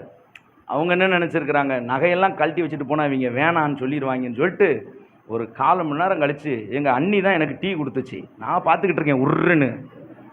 ரைட் அப்படின்னா இது பொண்ணு இல்லைன்ட்டாங்க. என்னடா இப்படி ஆகிப்போச்சே. அப்புறம் அவங்க பார்த்திங்கன்னா நகை கலட்டிட்டு ரொம்ப முகம் இதாக வச்சுட்டு வந்தாங்க. அவங்க அப்பா மிரண்டு போனார். என்னடா நம்ம பிள்ளை இப்படி நடக்குது. ஆண்டவர் என்னை கன்ஃபார்ம் பண்ணார். இப்படி தான் என் திருமண வாழ்க்கை கூட சரி. நான் சொல்கிறேன், வாலிப தம்பி வாலிப பிள்ளைகள் யாராக இருந்தாலும் சரி, இந்த காலகட்டங்களில் ஜெபம் பண்ணுங்க. கர்த்தர் சித்தத்தின்படி உங்கள் வாழ்க்கை அமைஞ்சா முடிவு ரொம்ப ஆசீர்வாதமாக இருக்கும். உங்கள் சந்ததி ரொம்ப ஆசீர்வாதமாக இருக்கும். கர்த்தர் மேன்மையான காரியங்களை கர்த்தர் செய்வார். பிஸ்னஸாக இருக்கட்டும், வாழ்க்கையாக இருக்கட்டும், தனிப்பட்ட ஜீவியமாக இருக்கட்டும், தேவ சித்தம் செய்கிறவர்களாய் இந்த நாட்களில் இருந்தால் தேவன் உங்கள் மேல் பிரியமுள்ளவராய் இருக்கிறார். அல்லேலூயா. தன்னுடைய விருப்பத்தை செய்கிறவங்களா இருக்காதீங்க. எல்லா விஷயத்திலும் நீங்கள் முடிவெடுக்காதீங்க. லேட்டானாலும் பரவாயில்ல, சில விஷயங்களுக்கு கொஞ்சம் அப்படி ப்ரேயர் பண்ணி பாருங்க. ஆண்டவரே, என்ன நீர் செய்ய போகிறீர், என்ன நடத்த போகிறீர், இந்த இடத்த வாங்கலாமா, இந்த வீட்டை வாங்கலாமா, இந்த காரியத்தை செய்யலாமா, ஆண்டவரே உங்க விருப்பம் என்னப்பா, உங்க விருப்பம் என்னப்பா, உங்க விருப்பம் என்னப்பான்னு அப்பாட்ட கேட்டுக்கிட்டே இருங்க. தேவன் கண்டிப்பாய் விருப்பத்தை அவர் தெரிவிக்கிறவராய் இருக்கிறார். உங்களுக்கு தேவன் தம்முடைய சித்தத்தை வெளிப்படுத்துகிறவராய் அவர் இருக்கிறார். ஹல்லேலூயா. பிழையாம் தேவனுடைய சித்தத்துக்கு விரோதமாய் இருந்தான். யெரொபெயாம் என்கிறதான ஒரு ராஜா அவன் சித்தத்தை செய்தான். அவன் ஒரு பலிபீடத்தை கட்டி, அவன் ஈனமான ஆசாரியர்களை உண்டாக்கி, அவன் அங்கே விக்கிரகங்களை செய்து எருசலேமுக்கு தேவ சமூகத்துக்கு போவிடாதபடி அவனை ஜனங்களை தன் விருப்பத்தை அவன் செய்கிறவனாய் இருந்தான். கர்த்தர் அவர்களுக்கு நஷ்டத்தை உண்டாக்கினார். பலிபீடம் வெடித்து சிதறினது. எனக்கு அன்பான தேவனுடைய பிள்ளைகளே, உங்கள் விருப்பத்தை நீங்கள் செய்யக்கூடாது. தேவனுடைய விருப்பத்தை நீங்கள் நிறைவேற்றுகிறவர்களுக்கு பேர் தான் தேவனுடைய சித்தம். தேவனுடைய பக்தி உள்ள பிள்ளைங்க அதை புரிஞ்சுக்கணும். நல்லா புரிந்து, ஆண்டவரே இயேசு பாருங்க, ஆண்டவராக இயேசு சொல்லுகிறார், அவர் தேவகுமாரனாக இருந்தோம், அவர் மெய்யான தேவனாக இருந்தோம், அவர் தான் கடவுளாக இருந்தோம். அவர் சொல்றாரு, என்னை அனுப்பின என் பிதாவின் சித்தத்தை செய்வதே என் உணவு, என் சாப்பாடு. எனக்கு சாப்பாடுன்னு ஒன்றுனா அதுதான்ப்பா எனக்கு ரொம்ப விருப்பம், கர்த்தருடைய சித்தத்தை செய்வது. பாருங்க, 1 யோவான் 2ஆம் அதிகாரம் 27ஆம் வசனத்தை வாசிங்க பார்க்கலாம். 1 யோவான் 2:27. நீங்கள் அவராலே பெற்ற அபிஷேகம் உங்களில் நிலைத்திருக்கிறது, ஒருவரும் உங்களுக்கு போதிக்க வேண்டியதில்லை. அந்த அபிஷேகம் சகலத்தை குறித்து உங்களுக்கு போதிக்கிறது. அது சத்தியமா என்ன செய்கிறது இருக்கிறது. அது உங்களுக்கு போதித்தபடியே உங்களில் அது என்ன செய்கிறது, நிலைத்திருக்கிறதா என்ன செய்கிறது இருக்கிறது என்று நாம் பார்க்கிறோம். ஆக தேவனாகிய கர்த்தர் அபிஷேகத்தை கொடுத்திருக்கிறார், கர்த்தர் நமக்கு போதித்திருக்கிறார். சத்தியத்தை நாம் அறிந்து அதிலே நாம் என்ன செய்ய வேண்டும், நடக்க வேண்டும். சத்தியத்தை நாம் அறிய வேண்டும். பைபிள் இருக்கிறதான சத்தியங்களை நாம் அறிய வேண்டும். ஒரு ஊரில் அப்பா எத்தனை தலை நிமிருது தெரியுமா, ஒரு ஊரில் அப்படின்னோன்னே நம்ம கதை கேட்கிற ஆட்களாக கடைசி காலத்திலே கட்டுக்கதைகளுக்கு சாய்ந்து போகும் காலங்கள் இருக்கும். அல்லேலூயா சொல்லுங்க பார்க்கலாம். ஹல்லேலூயா, ஹல்லேலூயா. ஆக தேவனுடைய சித்தத்தை செய்கிறவனே என்றைக்கும் என்ன செய்வானாம், நிலைத்திருப்பான் என்று கர்த்தருடைய வார்த்தை சொல்லுகிறது. கர்த்தருடைய பரிசுத்த நாமம் மகிமைப்படுவதாக.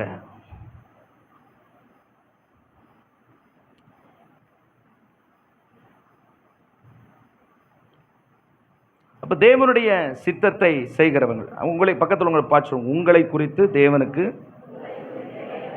ஒரு சித்தம் உண்டு. அது எத்தனை பேர் அறிஞ்சிக்கிற விரும்புகிறீங்க? ஆண்டுகிட்ட கேளுங்க. என்ன என்னை குறித்து நீங்கள் ஒருவேளை பாட்டியாக இருக்கலாம், அப்போ கூட கேளுங்க. ஏதாவது ஒன்று கர்த்தர் சொல்லுவார், உன்னை இதுக்கு தான் இவ்வளோ காலம் உயிரோடு வச்சுருக்கிறேன் அப்படின்னு சொல்லுவார் பாருங்க. நம்மை குறித்து கர்த்தர் ஒரு சித்தத்தை, ஆண்டு குட்டி பிள்ளைங்க உங்களை குறித்து ஒரு பெரிய சித்தத்தை கர்த்தர் வச்சிருக்கிறார். என்ன யோசேப்பை பாருங்கள், 17 வயசுலேயே கர்த்தர், 13லேருந்து 17 வயசுக்குள்ளே யோசேப்பிட்ட நிறைய விஷயத்தை கர்த்தர் என்ன செய்கிறார், பேசுகிறார். உன்னை நான் இப்படிலாம் நடத்துவேன் அப்படின்னு கர்த்தர் பேசுகிறார். நீங்கள் பாருங்கள், கர்த்தரிடத்தில் கேளுங்க.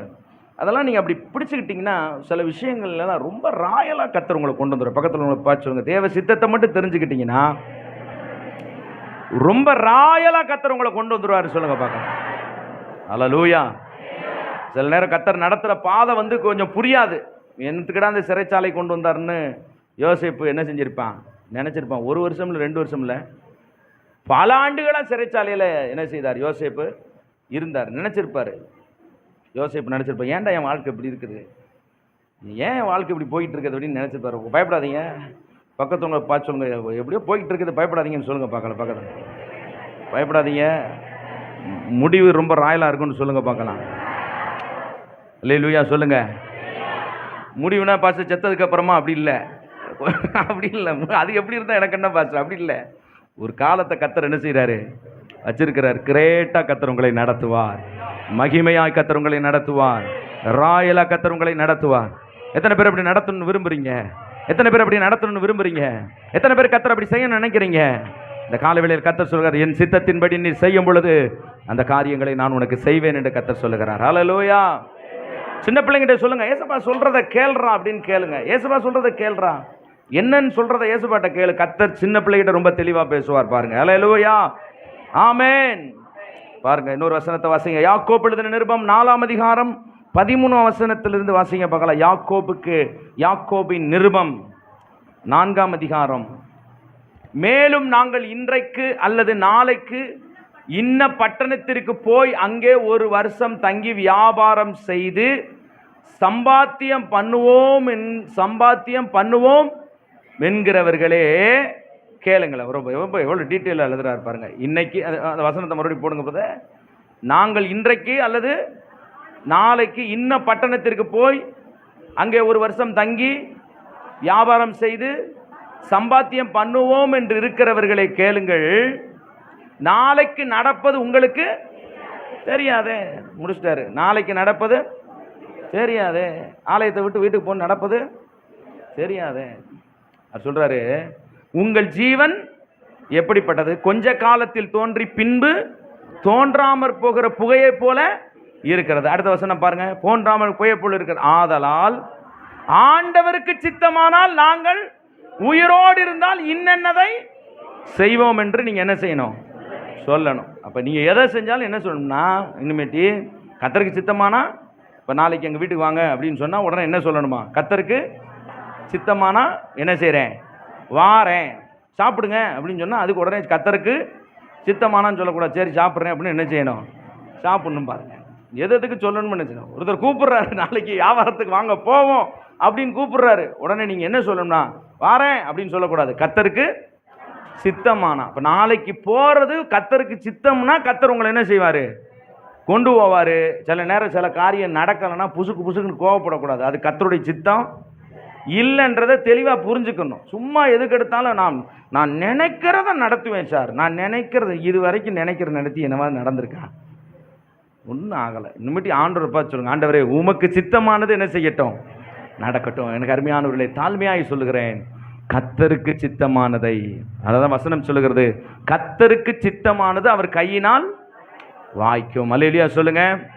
அப்ப நம்ம உயிரோடு இருக்கும் காலமெல்லாம் ஒருத்தருக்கு ஒரு காரியத்தை செய்கிறத கூட இப்படி தான் காம்ப்ரமைஸ் பண்ணணும். இப்படி தான் நீங்கள் ப்ராமிஸ் பண்ணணும். இப்படி தான் ப்ராமிஸ் பண்ணணும்.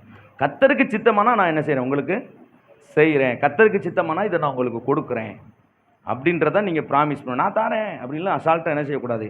எதையும் சொல்லக்கூடாது. ஆமென் சொல்லுங்க பார்க்கலாம். ஹல்லேலூயா. அப்போ தேவ சித்தத்தின்படி செய்கிறவரே தேவ பக்தி உள்ளவர். கடைசியாக 3வது குறிப்பாக சொல்கிறேன், நிறைவாக 7வது குறிப்பு. இது யாக்கோபின் நிருபம். அதே நிருபத்தில் யாக்கோபின் நிருபம் 1ஆம் அதிகாரம் 26ஆம் வசனம் வாசிங்க.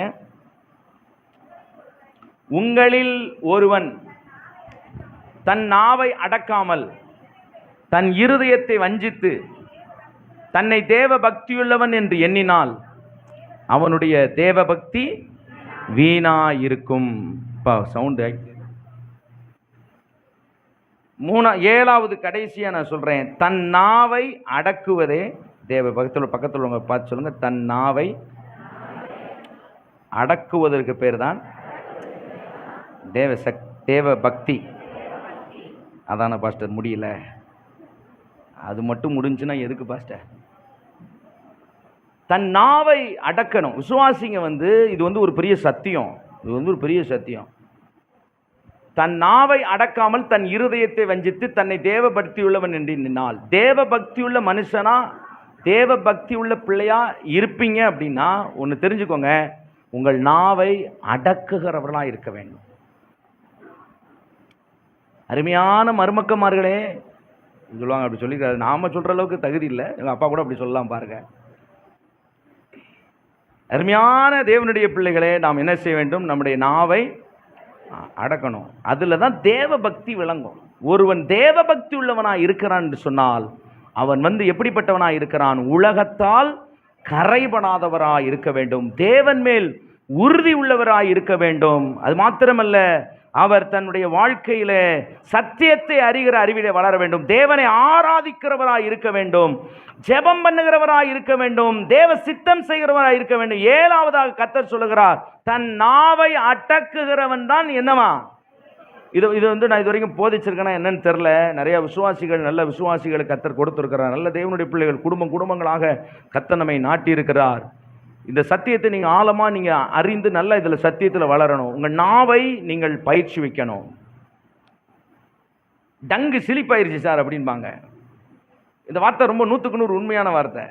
ஏன் தெரியுமா? நம்முடைய மொத்த அவயவங்கள்லேயே 24 மணி நேரம் தண்ணிக்குள்ளே கிடக்கிற உறுப்பு எது? சத்தமாக சொல்லுங்க. நாக்கு. அது எங்கே வச்சிருக்கீங்க? எவ்வளோ ஆண்டவர் அற்புதமாக படைச்சிருக்காரு அவர் பாருங்க. இந்த நாக்கை எதுக்குள்ளே வச்சிருக்கிறாரு? தண்ணிக்குள்ளே வச்சிருக்கிறாரு. ஆமாம், அடிக்கடி தண்ணி இருக்கிற இடத்துல காலை படக்குன்னு வச்சுட்டிங்கன்னா என்ன ஆயிரும்? தங்க சிலிப்பாக தான் சார் செய்யும். ஏன்னா இது எங்கே இருக்குது? ஆனால் சிலிப்பாகக்கூடாது. ஆனால் என்ன செய்யக்கூடாதான்? சிலிப்பாகக்கூடாது.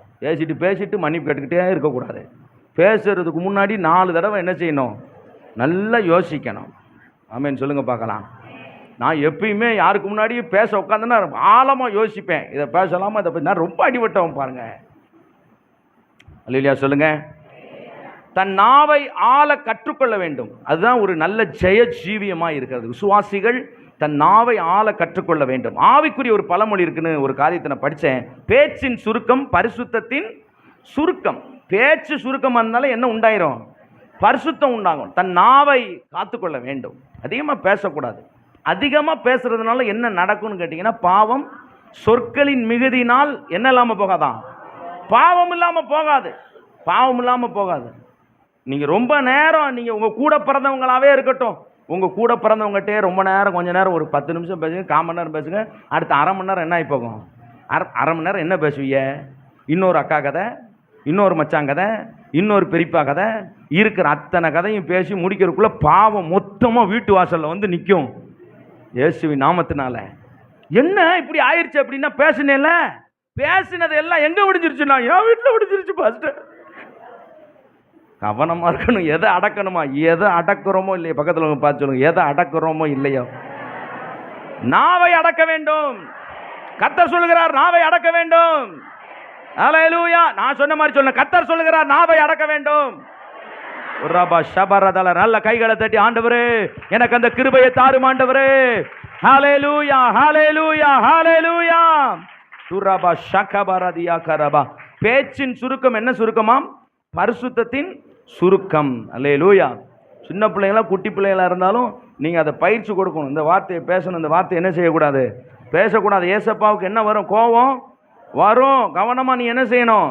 பேசணும். அப்படின்றத நீங்கள் என்ன செய்யணும்? ஆமாம்.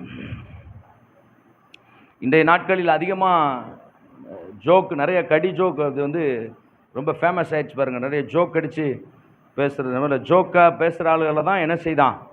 பிடிக்கும்ல. கேலி, கிண்டல், நக்கல், நையாண்டி, எதிர்பாலரிடம் பேசுகிற பேச்சு, இதில் எல்லாம் ரொம்ப என்னவாக இருக்கணும்? கவனமாக என்ன செய்ய வேண்டும்? இருக்க வேண்டும் என்று கர்த்தருடைய வசனம் நமக்கு இதெல்லாம் போதிக்குது. நாவு, நம்முடைய நாவு, நமக்கு கர்த்தர் கொடுத்த நாவு தேவனை மகிமைப்படுத்தணும். சரியா? கர்த்தர் கொடுத்த நாவு எதை மகிமைப்படுத்தணும்? தேவனை மகிமைப்படுத்தணும். இஸ்ரவேல் ஜனங்கள் தேவனை மகிமைப்படுத்தாமல் தேவனை கோபமூட்டி முறுமுறுத்து தேவனுக்கு விரோதமாகவே என்ன செய்தார்கள்? பேசினார். கர்த்தர் கொடுத்த நாவை வைத்து தேவனுக்கு விரோதமாய் பிசாசானவன் வந்து நம்ம நாவை சில நேரம் பயன்படுத்துகிறான். எப்படி பயன்படுத்துகிறான்னா, தேவனை குறை கூடுவதற்கு நம் நாவை பயன்படுத்துகிறான். அது மாத்திரமல்ல, நமக்கு குறை கூறுவதை குற்றம் சாட்டுவதற்கு, முறுமுறுப்பதற்கு நம்முடைய நாவை உபயோகப்படுத்துகிறான். நம்முடைய நாவை நாம் காத்துக்கொள்ள வேண்டும் என்று கர்த்தர் நம்மை பார்த்து சொல்கிறார். உங்களுக்கு ஒரு பெரிய நோக்கத்தோடு தான் கர்த்தர் இந்த நாக்கை கொடுத்துருக்கிறார். பக்கத்தில் இவங்களை பார்த்து சொல்லுங்க, உங்கள் நாக்கை,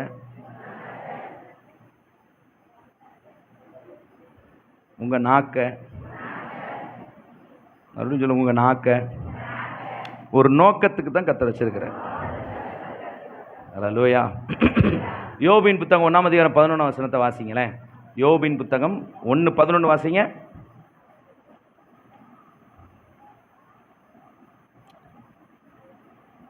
மெதுவாக அடுங்க, டைம் ஆகலை. ஆனாலும் உங்களுடைய கையை நீட்டி அவனுக்கு உண்டானவைகள் எல்லாம் தொடுவீரானால் அப்பொழுது அவன் உமத்துக்கு முகத்துக்கு நேர எதிரே உம்மை தூசிப்பானோ பார்ப்போம் அப்படின்றான் பிசாசு. உம்மை தூசிப்பானான்னு பார்ப்போம் அப்படின்றான். அதே 2ஆம் அதிகாரம் 5ஆம் வசனத்தை வாசிங்க. யோபு 2ஆம் அதிகாரம் 5ஆம் வசனம். ஆனாலும் ஆனாலும் நீர் உம்முடைய கையை நீட்டி அவன் எலும்பையும் அவன் மாம்சத்தையும் தொடுவீரானால் அப்பொழுதும் அவன் உமது முகத்துக்கு எதிரே உம்மை தூசிப்பானா பார்ப்போம் அப்படின்றான். மறுபடியும் 10ஆம் வசனத்தை வாசிங்க.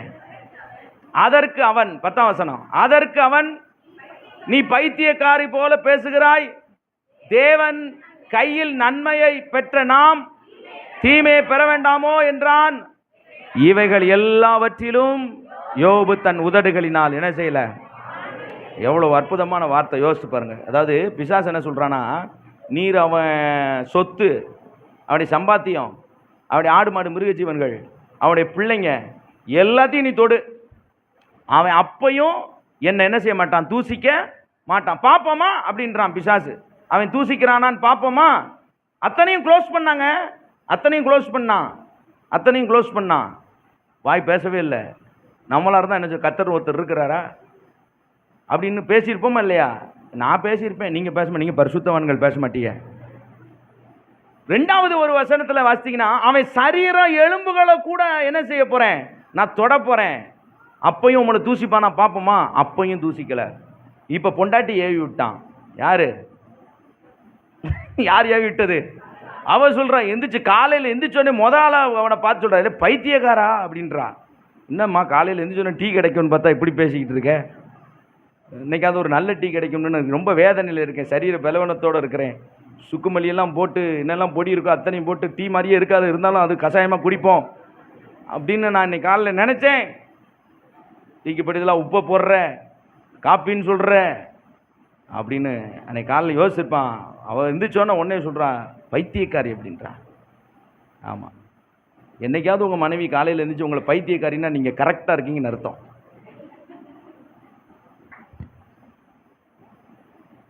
என்னைக்காவது காலையில் இருந்து உங்கள் மனைவி உங்களை பைத்தியக்காரின்னா நீங்கள் என்ன கரெக்டாக இருக்கீங்கன்னு அர்த்தம். ஏங்க அப்படின்னா முடிஞ்சு வச்சு லேலியா சொல்லுங்க பார்க்கலாம். அல்லேலூயா. ஆமாம், இவ்வளோ நேரம் கை தூக்காத மாட்டின் பிரதர் இப்போ தான் கை தூக்குறேன். இல்லை பிரதர், நல்ல வேலைக்கு சும்மா சொன்னேன். யோபு காலையில் இருந்துச்சு, யோபுவின் மனைவி இப்படி சொல்கிறான். எனக்கு இந்த சப்ஜெக்டில் நீங்கள் படித்தவன் ரொம்ப ஆச்சரியமானது. ஏங்க எவ்வளோ தாங்க பொறுமையாக இருக்க முடியும், ஆனால் அவன் சொல்கிறான், போடி பைத்தியக்காரி, நன்மையை பெற்ற நான் தேவனுடைய கரத்தில் தீமையை பெற வேண்டாமோ. எல்லாவற்றிலும் யோபு தன் உதடுகளினால் என்ன செய்யலை. இந்த ஸ்டேபிள் நம்மகிட்ட இருக்கணுங்க. அல்லேலூயா. எந்த காரியத்துக்கும் நம்ம வாய் என்ன செஞ்சிடக்கூடாது, கர்த்தருக்கு விரோதமாக என்ன செஞ்சிடக்கூடாது, திறந்துடக்கூடாது. அல்லேலூயா. இந்த நாவை பற்றி இந்த யாக்கோபு எழுதுறாரு பாருங்க. இதெல்லாம் பார்த்துட்டு நம்ம முடிச்சிருவோம். ரொம்ப இன்ட்ரெஸ்டிங்கான சப்ஜெக்ட். யாக்கோபு எழுதின நிருபம் 3ஆம் அதிகாரத்தை எடுத்துக்கோங்க. யாக்கோபு எழுதின நிருபம் 3ஆம் அதிகாரம் 3ஆம் வசனத்தை போடுங்க பிரதர். 3வது வசனம் பாருங்கள். குதிரைகள் நமக்கு கீழ்ப்படியும்படிக்கு அவைகளினால் அவைகளின் வாய்களில் கடிவாளம் போட்டு அவைகளுடைய முழு சரீரத்தையும் திருப்பி நடத்துகிறோம். அடுத்த வசனம் 4. கப்பலையும் பாருங்கள், அவைகள் மகா பெரியவர்களாய் இருந்தாலும் கடும் காற்றுகளால் அடிபட்டாலும் அவைகளை நடத்துகிறவன் போகும்படிக்கு யோசிக்கும் இடத்துக்கு இடம் எதுவோ அவ்விடத்திற்கு நேராக மிகவும் சிறப்பான சுக்கானால் திருப்பப்படும். அடுத்து சொல்றாரு பாருங்க, இப்ப வராரு. இப்படிலாம் இருக்கிறதுனால அப்படியே நாவானது சிறிய அவயமா இருந்தாலும் பெருமையானவைகளை என்ன செய்கிறது, பேசுகிறது. ரொம்ப கவனமா இருக்கணும். பெருமையானவைகளை பேசுகிறது. 2வது என்ன செய்யுது, சிறிய நெருப்பு எவ்வளவு பெரிய காட்டை கொளுத்தி விடுகிறதோ நாவும் நெருப்புத்தான். அது அநீதி நிறைந்த உலகம். நம்முடைய அவயவங்களில் நாவானது முழு சரீரத்தையும் கரைப்படுத்தி ஆயுள் சக்கரத்தை என்ன செய்தான். ஒரு நாக்கு எதை கொளுத்துதான், டோட்டலா வம்சத்தையே சொல்லி முடிச்சிருந்தாங்க. கடந்த பெண்கள் ஐக்கியத்தில் அன்னைக்கு நடந்ததில் சொன்னாங்க, ஏன் பெண்களை மட்டும் தீயணைப்பு துறையிலே சேர்க்கவில்லை. தீயணைப்பு துறை எதற்காக இருக்கிறது, எங்க நல்ல கவனமாக கேளுங்க, ஆண்களும் கேளுங்க. ஏன் பெண்கள் தீயணைப்பு துறையில் சேர்க்கவில்லை? தீயணைப்பு துறையில் பெண்களுக்கு வேலை இல்லையா?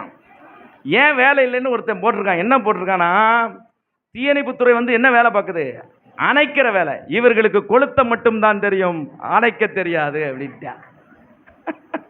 இவர்களுக்கு என்ன மட்டும்தான் தெரியுமா? நீ நல்லா புரிஞ்சுக்கோங்க. இதுக்கப்புறம் புரிஞ்சு நான் இதுக்கு மேலே பேசணும்னா வெளியில் நம்ம போவோம். ஆயுள் சக்கரத்தை அதை என்ன செய்து விடுகிறது, கொளுத்தி விடுகிறது. நீங்கள் ஒரு வார்த்தை இன்னைக்கு என்ன தேதி, இன்னைக்கு என்ன தேதி, இன்னைக்கு என்ன தேதி? 15ஆம் தேதி 3வது மாதம் 2026. இன்னைக்கு ஒரு வார்த்தையை நீங்கள் பயங்கரமான ஒரு வார்த்தையை பேசுறீங்கன்னு வச்சுக்கோங்களேன். ஆயில் சக்கரம் இது அப்படியே சுற்றி வரும்.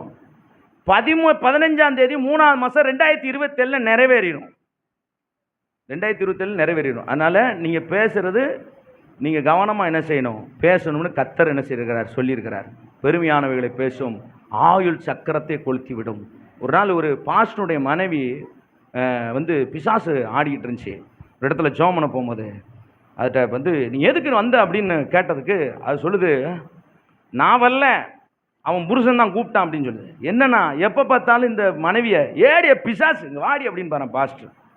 விருதா பிசாசு பிடிச்சோம் அப்படின்னா அது பிசாசு வந்துருச்சு. நான் அவன் தான் அவளை என்னன்னு கூப்பிட்டான், பிசாசுன்னு கூப்பிட்டான். நான் என்ன செஞ்சிட்டேன், வந்துட்டேன். கவனமாக இருங்க. விருதா அப்படின்னு யாரும் என்ன செய்யாதீங்க, அதாவே மாறிடும். ரொம்ப கவனமாக இருக்கும். நம்முடைய நாவு படைக்கிற வல்லமை உள்ளது, நம்முடைய வார்த்தை வல்லமை உள்ளது. நம்முடைய நாவு பரிசுத்தமாய் காத்துக்கொள்வோம். ஒரு பக்தி உள்ள தேவ பிள்ளையாக இருப்பீங்கன்னா, பக்தி உள்ள தேவ மனுஷனாக இருப்பீங்கன்னா, உங்கள் பேச்சில் இன்னையிலிருந்து நீங்கள் அதை கவனப்படுத்துங்க.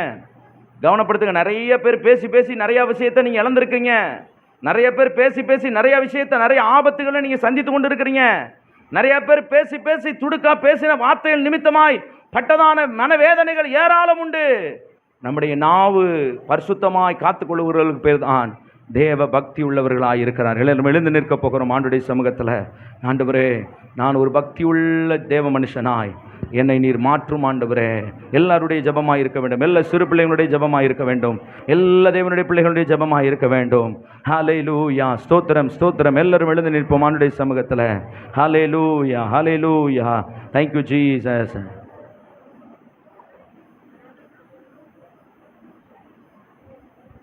கர்த்தரை நோக்கி நான் பார்ப்போம். கண்களை மூடி கர்த்தரை நோக்கி நான் பார்ப்போம்.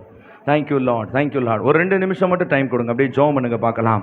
ஹல்லேலூயா. ஆண்டவர், இந்த 7 விஷயங்களிலே நான் உமக்கு முன்பதாக நிற்க கர்த்தர் எனக்கு கிருபை தாரும் ஆண்டவரே.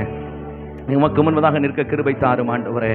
நான் சிறு பிள்ளையாக இருக்கலாம், நான் ஒரு மூத்த பரிசுத்தவானாக இருக்கலாம், ஒரு நல்ல விசுவாசியாக இருக்கலாம்.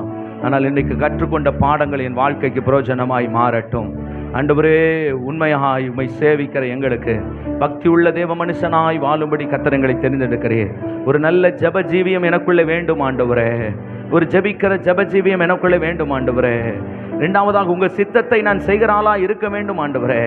3வதாக தன் நாவை அடக்குகிறவனாய் நான் இருக்கணும் ஆண்டவரே. என் வாய் மீறாதபடிக்கு என் இருதயத்திற்கு காவல் வையும் ஆண்டவரே. கைகளை உயர்த்தி ஒரு நிமிஷம் அப்படியே ஜெபம் பண்ணுங்க பார்க்கலாம். என்ன சில நேரம் மன்னிப்பு கேட்க முடிச்சுன்னா கர்த்தர்ட்ட மன்னிப்பு கேளுங்க. இந்த வார்த்தையை நான் பேசியிருக்கிறேன் ஆண்டவரே, என் வாய் மீறி பேசியிருக்கிறதுப்பா. ஒரு பல ரகதர பரபா. உங்கள் பக்தியை கெடுக்கிறதுக்கு பிசாசு போராடுவான், உங்களை பேச தூண்டுவான், உங்களை கோபப்படுத்துவான், உங்களை எரிச்சல் ஆக்குவான். பேசக்கூடாது. பிசாசு பிளான் பண்ணியிருப்பான், கர்த்தர்ட்ட போய் சொல்லியிருப்பான். பாப்போமா, நீங்கள் தான் ஜெயம் எடுக்கணும். எனக்கு உதவி செய்யுங்க ஏசப்பா. நான் ஒரு நல்ல தேவ பக்தி உள்ள பிள்ளையாக, சரீர மகனாய் ஆண்டவரே, மகளாய் ஆண்டவரே, நான் மாறணும், நான் வாழணும். ஹல்லேலூயா ஹல்லேலூயா. கர்த்தர் எத்தனை பேர்ட்ட பேசினாரு? கையை உயர்த்தி ஜெபம் பண்ணுங்க. கர்த்தர் என்கிட்ட பேசினாருன்னு சொன்னவங்க மாத்திரம் கையை உயர்த்தி, ஆண்டவரே, இந்த சத்தியத்துக்கு என்னை பாத்திரமாய் மாத்துங்கப்பா, இந்த உபதேசத்துக்கு என்னை பாத்திரமாய் மாத்துங்கப்பா, இந்த வார்த்தைக்கு என்னை பாத்திரமாய் மாத்துங்கப்பா. Thank you Jesus. ஹல்லேலூயா ஹல்லேலூயா ஹல்லேலூயா. கர்த்தர் இன்றைக்கு உங்களை நேசிக்கிறதுனால இந்த சத்தியத்தெல்லாம் ஆழமாய் போதிக்கும்படிக்கு கர்த்தர் உங்களோடு பேசுகிறாரு. மகிமையின் தேவனே, நாங்கள் உம்மை துதிக்கிறோம். பரிசுத்தமுள்ள தேவனே, நாங்கள் உம்மை துதிக்கிறோம். எத்தனை காரியம் கர்த்தருக்கு விரோதமா பேசியிருப்போம் இந்த நாவுனால. எத்தனை பேருக்கு விரோதமா இந்த நாவுனால, தன் நாவை அடக்காதனால இன்னைக்கு பரிசுத்தம் கெட்டு போச்சு, தன் நாவை அடக்காதனால பக்தி கெட்டு போச்சு. ஆண்டவரே, இந்த சத்தியத்தை நான் கேட்டிருக்கிறேன். இந்த கேட்டதுக்கு அப்புறம் என் வாழ்க்கையில சில மாற்றம் வேணும் ஆண்டவரே. என் வாழ்க்கையில ஒரு மாற்றம் வேணும் ஆண்டவரே. எனக்கு ஒரு மாற்றம் வேணும். ஹல்லேலூயா. நல்ல ஜெபிக்கிறவனாய் மாற்றுங்கப்பா. நல்ல அவனுடைய சித்தத்தை நான் செய்யணும் ஆண்டவரே. எதை செய்தாலும் உங்க சித்தத்தின்படி நான் செய்யணும். ஹல்லேலூயா ஹல்லேலூயா. கைகளை உயர்த்தி, என்னை தருகிறே உம் கரத்தில் என்னை படைக்கிறே படைக்கிறேன் உம் பாதத்தில் என்னை தருகிறேன் தருகிறேன் உம் கரத்தில் என்னை படைக்கிறேன் படைக்கிறேன் உம் பாதத்தில் உருவாக்குமே என்னை உருவாக்குமே உருவாக்குமே என்னை உருவாக்குமே குயவனே உம் கரத்தின் களிமண்ணான் வனைந்து உருவாக்கும் குயவனே உம் கரத்தின் களிமண்ணான் உடைத்து உருவாக்கும் என் சித்தம் அல்ல உம் சித்தம் நாதா தருகிறேன் உம் கையிலே என் சித்தம் அல்ல உம் சித்தம் நாதா தருகிறேன். 2 கையை உயர்த்தி என்னை தருகிறேன் என்னை தருகிறேன் உம் கரத்தில் என்னை படைக்கிறேன் படைக்கிறேன் உம் பாதத்தில் என்னை உம் கரத்தில் என்னை படைக்கிறேன் படைக்கிறேன் உம் பாதத்தில் உருவாக்குமே. தகப்பனே தகப்பனே உருவா மரா பரதரா உருவா. ஒரு கையை தட்டி அப்பாவுக்கு நன்றி செலுத்துங்க பார்க்கலாம். என்னை உருவாக்கும் ஆண்டவரே, என்னை உருவாக்கும் ஆண்டவரே, இந்த தேவ பக்தியின் பாதையிலே ஆண்டவரே என்னை உருவாக்குவீராக, என்னை உருவாக்குவீராக.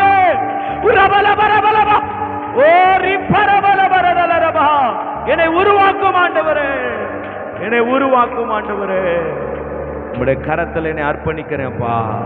உம்முடைய திருவுள்ள சித்தத்தை என் வாழ்க்கையிலே செய்ய எனக்கு கிருபை தாரும். என்னை ஆசீர்வதியும். இந்த ஜெபத்திற்கு வந்து, இந்த ஆராதனைக்கு வந்து ஒவ்வொருவரையும் ஆசீர்வதியும். ஒவ்வொருவரும் மேலும் உம்முடைய கிருபை இருக்கட்டும், உம்முடைய ஆளுகை இருக்கட்டும். இந்த வாரம் பிள்ளைகளுடைய படிப்பு தேவைகள், குடும்பத்தின் காரியங்கள், பிசினஸ்க்கான சகல காரியங்களையும் தேவன் நிறைவேற்றி தரும்படியாய் ஜெபிக்கிறேன். ஒவ்வொரு குடும்பத்தையும் கர்த்தர் பாதுகாத்துக் கொள்ளும், ஆசீர்வதியும். இயேசு கிறிஸ்துவின் நாமத்தில் ஜெபிக்கிறோம் எங்கள் ஜீவனுள்ள நல்ல பிதாவே, ஆமென். நமது தரிசனம் சுவிசேஷத்தின் மூலம் இருளில் இருக்கிற ஜனங்களை வெளிச்சத்திற்கு, கட்டுண்டவர்களுக்கு விடுதலை அறிவித்து தேவராஜ்யத்தை சிவகாசி மாநகராட்சியிலே ஸ்தாபிப்பதே நமது தரிசனம். ஒரு 3 அல்லேலூயா சொல்லுங்க பார்க்கலாம். எல்லாம் சேர்ந்து சொல்லுவோம். என் ஆத்துமாவே கர்த்தரை ஸ்தோத்திரி, முழுமே பரிசுத்த நாமத்தை ஸ்தோத்திரி. என் ஆத்துமாவே கர்த்தரை ஸ்தோத்திரி, அவர் செய்து வரும் சகல உபகாரங்களையும் மறவாதே. சொல்லுமா, அவர் செய்து வரும் சகல உபகாரங்களையும் மறவாதே. நம்முடைய ஆண்டவராகிய இயேசுவின் கிருபையும் பிதாவாகிய தேவனுடைய அன்பும் பரிசுத்த ஆவியானவருடைய அந்யோன்ய ஐக்கியம் சமாதானம் கர்த்தருடைய வருகை பரியந்த நம் அனைவரோடும் இருப்பதாக. அல்லேலூயா அல்லேலூயா அல்லேலூயா. கர்த்தர் உங்கள் யாவரையும் ஆசீர்வதிப்பாராக.